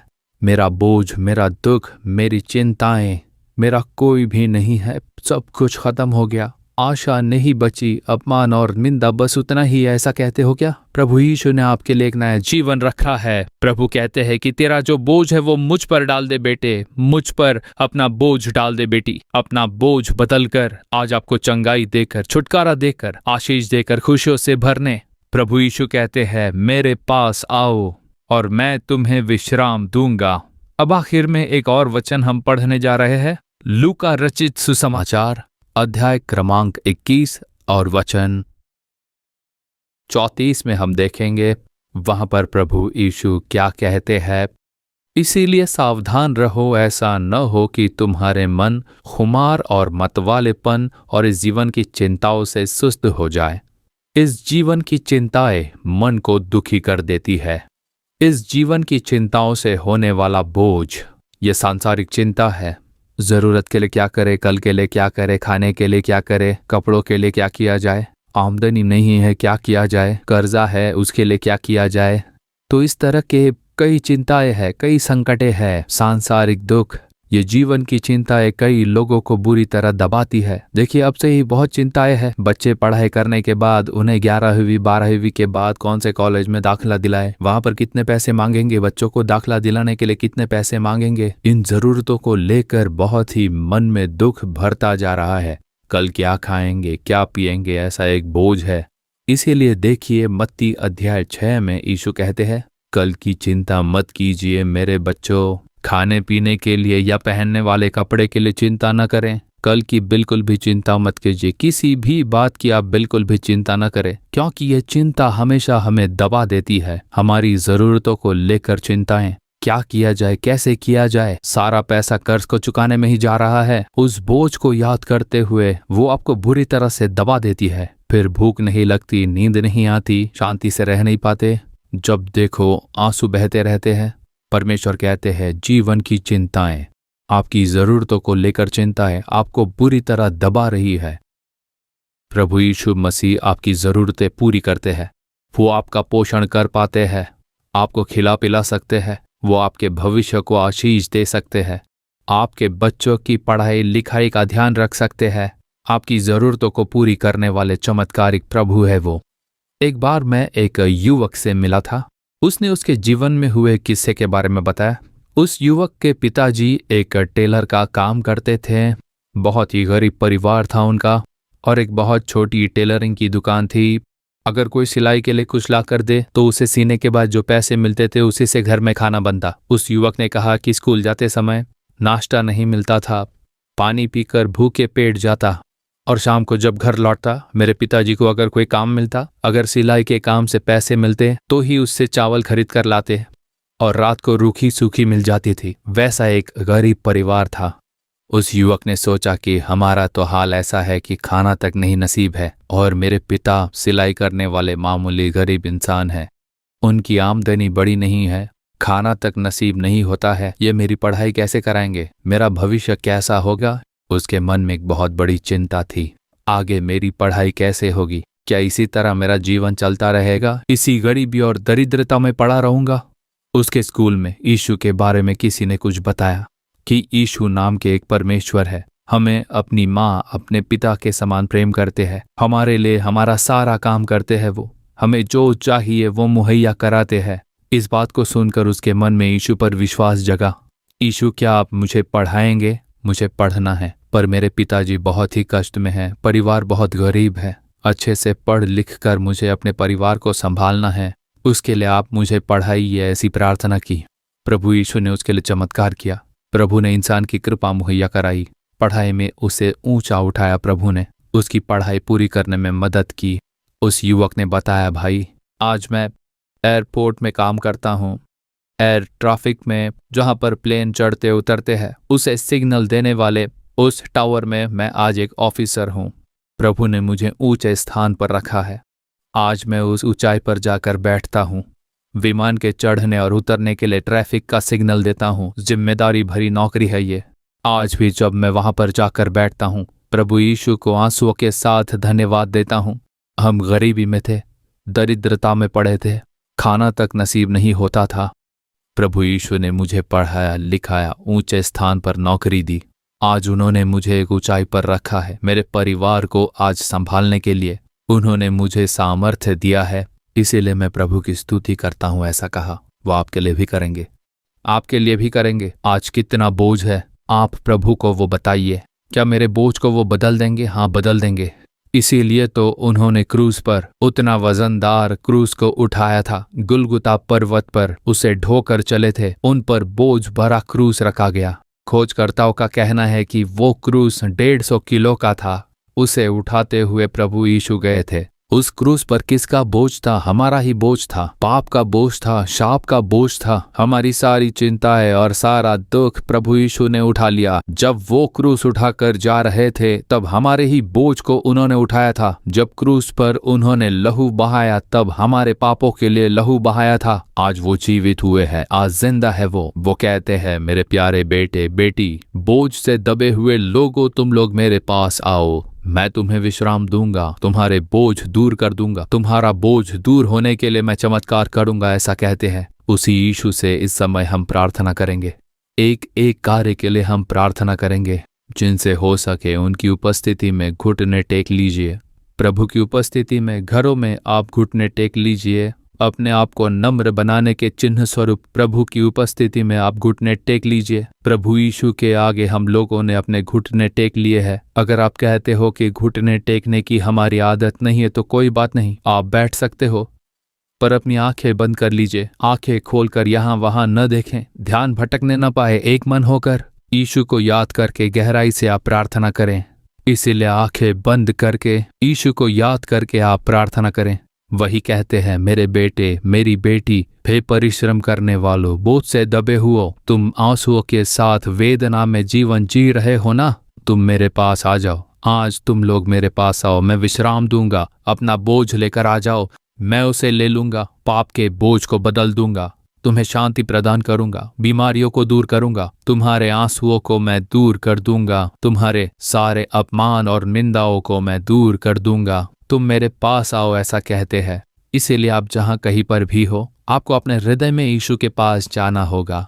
अपने हृदय में प्रभु यीशु के पास जाइए, वो बिल्कुल आपके पास में है। आपके लिए जिसने लहू बहाया था, अपने आप को बलि के रूप में दे दिया है, वो कहते हैं कि तुम दुखी मत होना, तुम आंसू मत बहाना, बोझ को उठाकर वेदना मत सहना, मेरे पास आओ। ऐसे सबसे पहले बोझ को दूर हटाना पड़ेगा। वही सबसे बड़ा बोझ है। कुछ तो एक बोझ है जो आपके मन को कचोट रहा है, अपराध बोध में डाल रहा है, बहुत ही बोझिल है वो। हो सकता है आंखों की अभिलाषा, शारीरिक अभिलाषा, शराब का नशा, नशीली चीजों का सेवन, या आपके मन में दिखने वाला कोई तो एक पाप का कार्य हो जिसे आप बाहर नहीं बता पा रहे। शांति नहीं है, समाधान नहीं है। मैंने जो पाप किया है वो लगातार मेरे पीछे है। दूसरों के खिलाफ मैंने जो पाप किया है, जो अन्याय किया है, रिश्वत, घपला, धोखा, सब कुछ बोझ बनकर मेरा पीछा कर रहा है। प्रभु यीशु मुझे क्षमा कीजिए। अपने अपराध छिपाने वाले का कार्य सफल नहीं होता, पर जो उसे मानकर उसे छोड़ देता है उस पर कृपा की जाएगी। कहिए, यीशु मुझे क्षमा कर दीजिए, यीशु मुझ पर कृपा कीजिए, इस पाप को क्षमा करके मुझे छुटकारा दीजिए, इस पाप के बोझ को आप हटा दीजिए। परमेश्वर, मुझे शांति प्रदान कीजिए। हे प्रभु, मैं विश्वास करता हूँ मेरे पापों को आपने क्रूस पर उठा लिया, मेरे लिए आपने लहू बहाया है।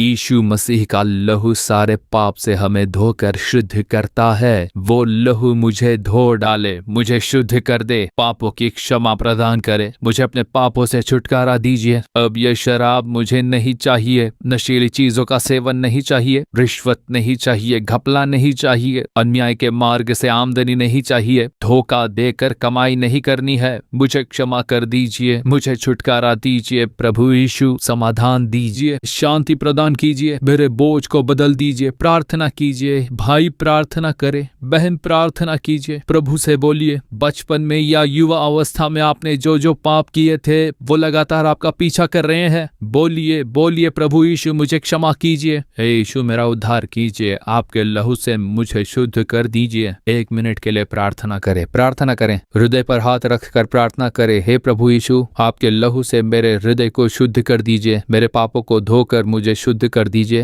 हे प्रभु, मेरे हृदय में शांति चाहिए, समाधान चाहिए। हृदय में जो पाप का बोझ है वो मेरे हृदय से दूर हो जाए। इस बोझ को दूर कर दीजिए प्रभु, अपराध बोध को निकाल दीजिए प्रभु, आपके लहू से मुझे शुद्ध कर दीजिए। प्रार्थना कीजिए। जवान बेटे, जवान बेटी, आप प्रार्थना करो, प्रार्थना करो, हर एक प्रार्थना करो। कब तक अपने पाप को छिपाकर अशांति भरा जीवन जियोगे? अकेले में आप रो रहे हो, तड़प रहे हो, जीने से तो मौत बेहतर है, ऐसे आप उदास हो, पाप को छोड़ नहीं पा रहे। यीशु आपको छुड़ाने के लिए आए हैं। अर्पण कीजिए, अर्पण कीजिए। प्यारे बेटे, प्यारी बेटी, अपने आप को समर्पण करो।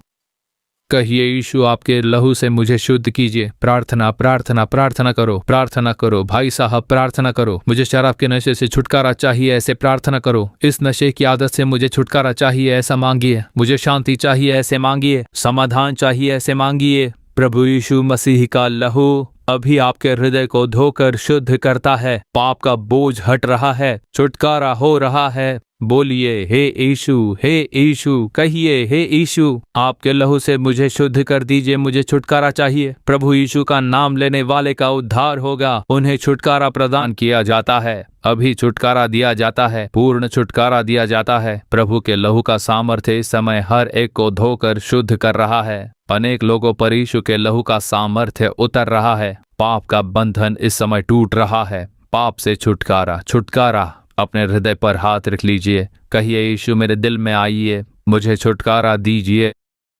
यीशु, मैं आपको अपने प्रभु और उद्धारकर्ता के रूप में स्वीकार करता हूँ, मेरे अंदर वास कीजिए, ऐसे आप बोलिए, बोलिए। हे प्रभु, कई लोग आंसुओं के साथ प्रार्थना कर रहे हैं।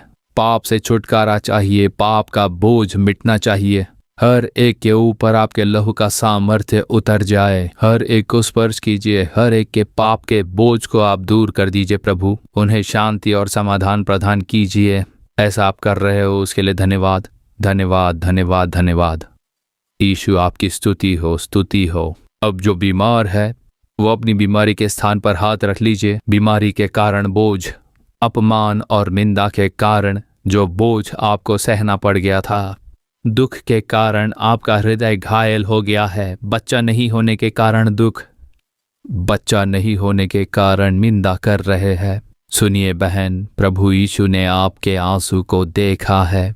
अपने हृदय पर अपने हाथ रखकर प्रार्थना करें। पति पत्नी हाथ पकड़कर प्रार्थना करें। हमारा अपमान बदलने के लिए हमें एक बच्चा दीजिए परमेश्वर। हमारा अपमान कर रहे हैं, निंदा करते हैं ये लोग, हमें बच्चे का आशीष दीजिए, ऐसी प्रार्थना करें। कर्ज की समस्या को दूर कीजिए, बीमारी से हमें चंगाई दीजिए। बहुत वेदना हो रही है, हृदय बुरी तरह से घायल है, बहुत कष्ट है, दुख है मन में। परमेश्वर, इस दुख को दूर कीजिए, बीमारी दूर कीजिए। बीमारी के स्थान पर हाथ रखिए, बीमारी के स्थान पर हाथ रखिए। थैंक यू लॉर्ड, आज मौत का बंधन टूट रहा है, उसके लिए आपकी स्तुति हो। कैंसर की बीमारी दूर हो रही है, मौत का बंधन दूर हो रहा है। प्रभावित हुए किडनियां, डायलिसिस की जाने वाली किडनियां, उनमें इस समय प्रभु यीशु का सामर्थ्य उतर रहा है। यीशु के चंगाई का सामर्थ्य उतर रहा है। अभी प्रभावित हुए किडनियों में चंगाई हो रही है। जो हृदय प्रभावित हुए हैं वो चंगे हो जाए। प्रभावित हुई किडनियां चंगी हो जाए। प्रभावित हुए फेफड़े इस समय चंगे हो जाए। प्रभु, सारे गांठ दूर हो जाए, कैंसर के गांठ दूर हो जाए, दुष्ट कैंसर और मौत लाने वाली बीमारी दूर हो जाए। यीशु के नाम में, यीशु के नाम में सारे गांठ दूर हो जाए, सारे गांठ दूर हो जाए। प्रभावित हुए अंग चंगे हो जाए, गर्भ चंगे हो जाए, गर्भ में दिखने वाले गांठ, पेट में दिखने वाले गांठ, सीने में दिखने वाले गांठ दूर हो जाए यीशु के नाम में। मौत का डर लेकर आने वाली बीमारियां यीशु के नाम में दूर हो जाए। शरीर में दिखने वाले कई गांठ दूर हो रहे हैं यीशु के नाम में। कैंसर का गांठ दूर हो रहा है, थायराइड का गांठ यीशु मसीह के नाम में दूर हो रहा है। प्रभावित हुए अंग इस समय चंगे हो रहे हैं। है। इस समय लिवर में चंगाई हो रही है, किडनी में चंगाई हो रही है, गर्भ में चंगाई हो रही है। नसों को परमेश्वर स्पर्श कर रहे हैं, हड्डियों को स्पर्श कर रहे हैं, चंगाई हो रही है। मौत का बिस्तर बदल जाए, मौत का बंधन टूट जाए। प्रभु, सिरों में दिखने वाले ट्यूमर, मस्तिष्क में दिखने वाले ट्यूमर गायब होते हैं। कोई प्रार्थना कर रहा है कि मस्तिष्क में ट्यूमर है, परमेश्वर का सामर्थ्य आपको स्पर्श कर रहा है। ऑपरेशन के बिना ही प्रभु चंगाई दीजिए। ये प्रार्थना प्रभु ने सुन ली है। प्रभु का सामर्थ्य आपके सिर पर प्रवेश कर रहा है, वो ट्यूमर दूर हो रहा है प्रभु यीशु के नाम में। छुटकारा, छुटकारा, छुटकारा। प्रभु को धन्यवाद दीजिए, मुंह खोलकर धन्यवाद दीजिए। गर्भ का आशीष मिल जाए, सारी रुकावटें दूर हो जाए, निंदा दूर हो जाए, कर्ज की समस्या दूर हो जाए, पैसे की समस्या दूर हो जाए। पढ़ाई करने वाले बच्चों को एग्जाम में अच्छे मार्क्स मिले, उन्हें बड़ी सफलताएं मिले, आगे की पढ़ाई के लिए मार्ग खुल जाए, पैसों की जरूरतें पूरी हो जाए। चिंताओं को बदल दीजिए प्रभु, चिंताओं को बदल दीजिए। कई सारे बच्चे चिंताओं में डूबे हुए हैं, अपने मन से चिंताओं को निकालकर फेंक दीजिए। जरूरतों को लेकर जो भी चिंताएं हैं वो दूर हो जाए।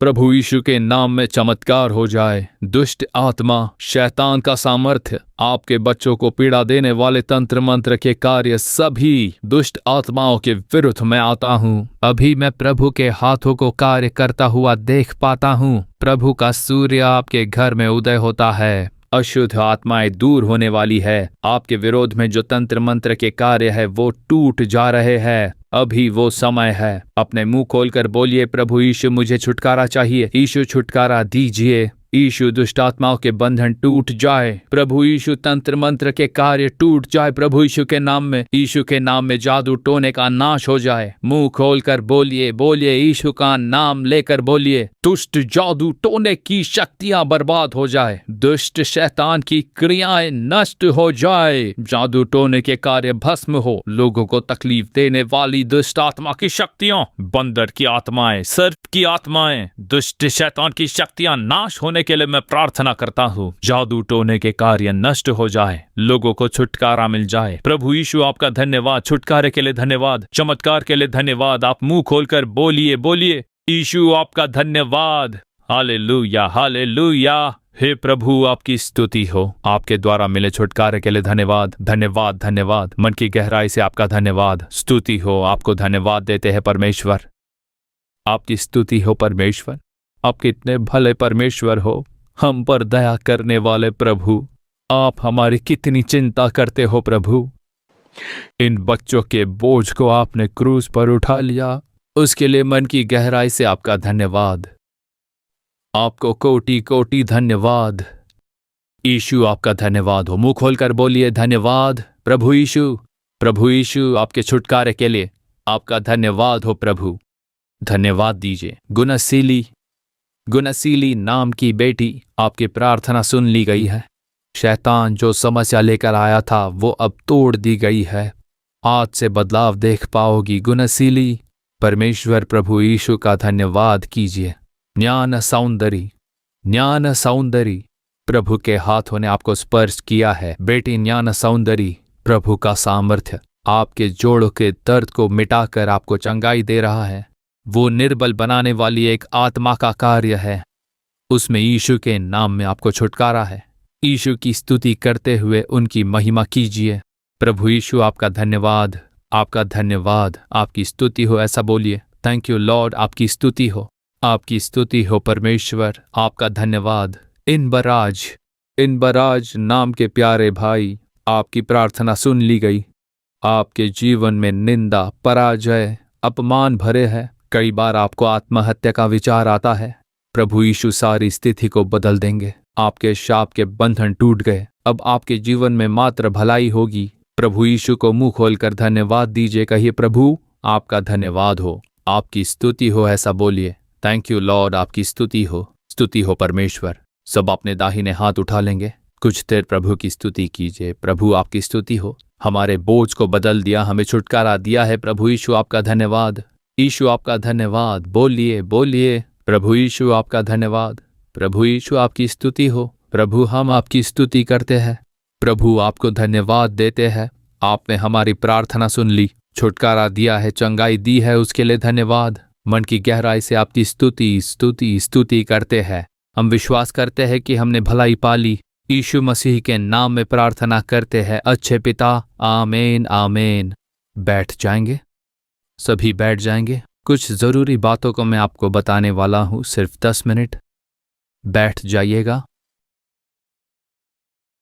आज परमेश्वर ने कई लोगों के जीवन में चमत्कार किया है। आप विश्वास कीजिए कि प्रभु ने आपके लिए चमत्कार किया है। मैं साफ साफ अपने आत्मा में यह महसूस कर पा रहा हूं, मौत का बंधन इस समय तोड़ दिया गया है। कैंसर की बीमारी, किडनियां, प्रभावित हुए अंग सभी चंगे हो गए। अब पूर्ण चंगाई। आपका डिप्रेशन दूर हो गया है, डर दूर हो गया है, पाप का बोझ दूर हुआ है, खुशियां मिल गई हैं। अब प्रभु आपकी रक्षा करेंगे ताकि आप पाप न करो। कई लोगों ने अपने शरीर में चंगाई पाई है, अशुद्ध आत्मा दूर हो गए हैं, तंत्र मंत्र के कार्य टूट गए हैं। कई परिवारों से अशुद्ध आत्मा चीखती हुई बाहर निकली। उठकर चलिए, चलिए, फिरने लगिए। आपने चंगाई पा ली है। पहले जिन हाथ पैरों से आप काम नहीं कर पाते थे उन्हें जांचिए। इसी समय कई लोगों ने चंगाई पाई है। जहां पर गांठ थे उसे जांच कीजिए। आज कई लोगों ने चमत्कारिक चंगाई पाई है। पाप का बोझ, बीमारी का बोझ बदल गया। आपने जो चमत्कार पाए हैं उन आशीषों के बारे में हमें तुरंत बताइएगा, फोन के द्वारा, ईमेल के द्वारा या फिर व्हाट्सएप पर। तब हम भी प्रभु की स्तुति करेंगे। हमारा ईमेल है goodnews@jesusredeems.org या फिर व्हाट्सएप नंबर है +91 94 75315। इस पर कॉल करके आप हमें जरूर बताइए, हम भी प्रभु की स्तुति करेंगे। और उतना ही नहीं, आज कई सारे लोग हमें पाप से छुटकारा चाहिए, पाप के बोझ को बदलने के लिए आप लोगों ने प्रार्थना की थी। प्रभु यीशु के लहू ने आपको शुद्ध कर दिया है। विश्वास कीजिए, कृपा की वजह से विश्वास के द्वारा आपका उद्धार हुआ है, पाप की क्षमा मिली है। यीशु की कृपा ने आपको क्षमा किया है, उसका विश्वास करें। कहिए, यीशु आपने क्षमा किया है, उसके लिए धन्यवाद। मेरे मन में आने के लिए आपका धन्यवाद बोलिए, तब मन में खुशियां भर जाएंगी। तो देखिए, जब आपने यीशु को अंगीकार किया तब क्या हुआ था, मेरे अंदर क्या क्या हुआ और उस खुशी की रक्षा करने के लिए मुझे क्या करना होगा, उसके लिए एक पुस्तक है, अब आप परमेश्वर की संतान हो। जब आपने यीशु को अपनाया तब आपका धर्म परिवर्तन नहीं हुआ, प्रभु के संतान होने का अनुभव प्राप्त करते हो। तो अब जो हुआ है उसके बारे में इसमें लिखा है, और ये तमिल, अंग्रेजी, हिंदी, तेलुगु और कन्नड़ा भाषा में उपलब्ध है। आपको जिस भाषा में ये चाहिए उसे फोन पर आप बता दीजिए या फिर हमें ईमेल कीजिए तो हम आप इसे भेज देंगे, या फिर स्क्रीन पर दिखने वाले नंबर पर आप IDP टाइप करके भेजिए। जैसे ही आप IDP टाइप करके भेजेंगे तो आपको एक लिंक मिलेगा और उस लिंक पर इस किताब की जानकारी जरूर मिलेगी। अगर आपको ईमेल के द्वारा इसे पाना है तो goodnews@jesusredeems.org पर हमें ईमेल कीजिए, तब हम तुरंत ही निःशुल्क इसे आप तक पहुंचा देंगे। इस किताब के जरिए आप जानकारी पाकर अपने उद्धार की खुशी की रक्षा कर पाओगे। ये किताब 5 भाषाओं में उपलब्ध किया जा रहा है। हमें प्रभु यीशु के बारे में जानकारी चाहिए। अगर आप कहो कि हमें यीशु के बारे में और अधिक जानकारी चाहिए तो उनकी जानकारी देता हुआ गॉस्पल सुसमाचार प्रतियां हैं। आप पता लगाओगे तो इसे निःशुल्क हम आपको पहुंचा देंगे। आप इसे पढ़कर प्रभु यीशु के बारे में अधिक जानकारी पा सकते हो, तो जरूर हमसे संपर्क करें। और भी हम यीशु छुड़ाता है मासिक पत्रिका का वितरण करते हैं। हर एक महीने इसमें प्रभु के वाचा के शब्द के साथ गवाहियां होती है। प्रभु ने जो चमत्कार किए हैं उसे आप पढ़ सकते हो, और ये पत्रिका बिल्कुल निःशुल्क है। अगर आपको ये पत्रिका चाहिए तो आप वेबसाइट पर जाकर इससे संपर्क कर सकते हो, या फिर ईमेल में जाकर आप अपना पता बताओ। वेबसाइट पर आप इस पत्रिका को पूर्ण रूप से पढ़ पाओगे, तमिल, अंग्रेजी, हिंदी, तेलुगु, मलयालम, कन्नड़ा और साथ ही ये सिंगलीज भाषा में भी उपलब्ध है। स्क्रीन पर दिखाए गए नंबर, ईमेल एड्रेस या व्हाट्सएप नंबर पर संपर्क करें। उसमें अगर आपने अपना पूर्ण पता बता दिया तो हम आपको ये निःशुल्क भेज देंगे। हर महीने आपको ये प्राप्त होगा। आप इसे पढ़कर आशीष प्राप्त करें। तो इसीलिए आपके आत्मिक जीवन की बढ़ोतरी के लिए, आपकी सहायता करने के लिए हम बिल्कुल तैयार हैं। तो प्रभु यीशु में बढ़ते जाइए। मई के 3 तारीख से 10 तारीख तक 8 दिन यहाँ पर उत्सव का आयोजन किया जाने वाला है। छुटकारे का महोत्सव, शांति का उत्सव, चंगाई का महोत्सव, आनंद का महोत्सव, अभिषेक का महोत्सव, सामर्थ्य का महोत्सव, लगभग 50 महोत्सव इन 8 दिनों में, जिनमें छोटे बच्चों के लिए महोत्सव और युवाओं के लिए भी महोत्सव होने वाले हैं। तो शनिवार से लेकर शनिवार तक 8 दिन उत्सव का माहौल होगा। उनमें एक दिन में कम से कम 4 से 5 महोत्सव का आयोजन होगा। उसके बारे में मैगजीन में सूचना दी गई है, उसे आप ऑनलाइन भी देख सकते हो। कब से लेकर कब तक कौन से महोत्सव होंगे उसके बारे में सूचना है। छुटकारे का महोत्सव होगा तो उसमें पाप और शाप के बंधन से मुक्ति के लिए उसके बारे में उपदेश देकर उसके लिए प्रार्थना की जाएगी। जब शांति का उत्सव होगा तो प्रभु परमेश्वर से शांति को किस तरह से प्राप्त करें, चैन और सुकून कैसे प्राप्त करें, उसके लिए संदेश देकर प्रार्थना की जाएगी। अगर चंगाई का महोत्सव है तो बीमारी से कैसे चंगाई पाएं, उसके लिए उपदेश देकर उसके लिए विशेष प्रार्थना की जाएगी। जब आशीष का महोत्सव होगा तो पूरे दिन पारिवारिक आशीष के लिए प्रार्थना की जाएगी। किसी दिन पीढ़ियों के लिए प्रार्थना होगी। एक दिन संतान प्राप्ति के लिए प्रार्थना होगी। जो निसंतान है उनके लिए विशेष तौर पर एक दिन की प्रार्थना का आयोजन है। उस दिन आप आएंगे तो उसके लिए गवाहियां और प्रार्थनाएं होंगी। तो संतान प्राप्ति के लिए प्रार्थना होगी। किसी दिन आर्थिक आशीष के लिए प्रार्थना होगी। कर्जा और गरीबी से छुटकारा पाने के लिए, कर्ज मुक्ति के साथ जीवन जीने के लिए प्रार्थना होगी। फिर अभिषेक महोत्सव आत्मिक जीवन में बल पाने के लिए, अभिषेक का महोत्सव, सामर्थ्य का महोत्सव का आयोजन होगा। प्रभु के सेवकों के लिए 2 दिन विशेष रूप से महोत्सव का आयोजन होने वाला है। पास्टर हो या सुसमाचारक, जो कोई भी सेवकाई करता हो, अंत के समय की सेवकाई के लिए जरूरी सामर्थ्य, वरदान और अभिषेक पाने के लिए उसके लिए प्रार्थना करके उपयुक्त संदेश दिया जाएगा। रोजाना सुबह 9 से 1 बजे तक छोटे बच्चों के लिए अलग और युवाओं के लिए अलग सभाएं होंगी, ताकि वो भी परमेश्वर के लिए उठकर कार्य करें। इस महोत्सव में भाग लेकर आशीष पाने के लिए हम आपका स्वागत करते हैं। प्रभु ने आज्ञा दी है कि हर एक दिन के सभाओं में मुझे आगे रहकर अगुवाई करनी होगी। इसीलिए उन सभाओं के लिए मैंने अभी से प्रार्थना शुरू कर दी है। आप उसके लिए अपनी उपस्थिति पहले से ही दर्ज कर सकते हो कि कब आने वाले हो, कितने बजे। आप किस महोत्सव में भाग लेना पसंद करोगे, उसे दर्ज कर लीजिए। आप हर एक दिन भाग ले सकते हो, हर एक महोत्सव में भाग ले सकते हो। जब भी आप आ पाओ या फिर 2, 3 या 4 दिन के लिए आप इन महोत्सव में भाग ले सकते हो। प्रभु यीशु मसीह ने आज के दिन महान और सामर्थ्यशाली कार्य किए हैं, इसके लिए उनकी स्तुति हो। आप पूछ सकते हो कि इस अद्भुत पर्व कार्यक्रम में इतने चमत्कार कैसे होते हैं, तो वो मोहन लाजरस से संभव नहीं। इस मोहन लाजरस का उपयोग करने वाले उस यीशु के द्वारा ही होता है। और प्रभु यीशु ऐसा क्यों करते हैं? सबसे पहले तो कई लोगों की प्रार्थनाएं, लाखों लाख लोग इस कार्यक्रम के लिए प्रार्थना करते हैं। आपकी प्रार्थना के चलते ही परमेश्वर कृपा के साथ इसका उपयोग करते हैं। जो हमारी सेवकाई से जुड़े हैं वो भी उपवास के साथ कई दिनों तक प्रार्थना करने के बाद इस कार्यक्रम का आयोजन होता है। तो कई लोगों के आंसुओं के साथ उपवास प्रार्थना। और दूसरा कारण है प्रभु का आपसे प्रेम। आपके लिए उन्होंने जान दी, आपसे वो बहुत प्रेम करते हैं, इसीलिए कृपा के साथ वो मेरा उपयोग करते हैं, बस उतना ही। मेरा और चमत्कार का कोई लेना देना नहीं है। मैं बस यीशु को ढोने वाला एक गधा हूँ, बस उतना ही।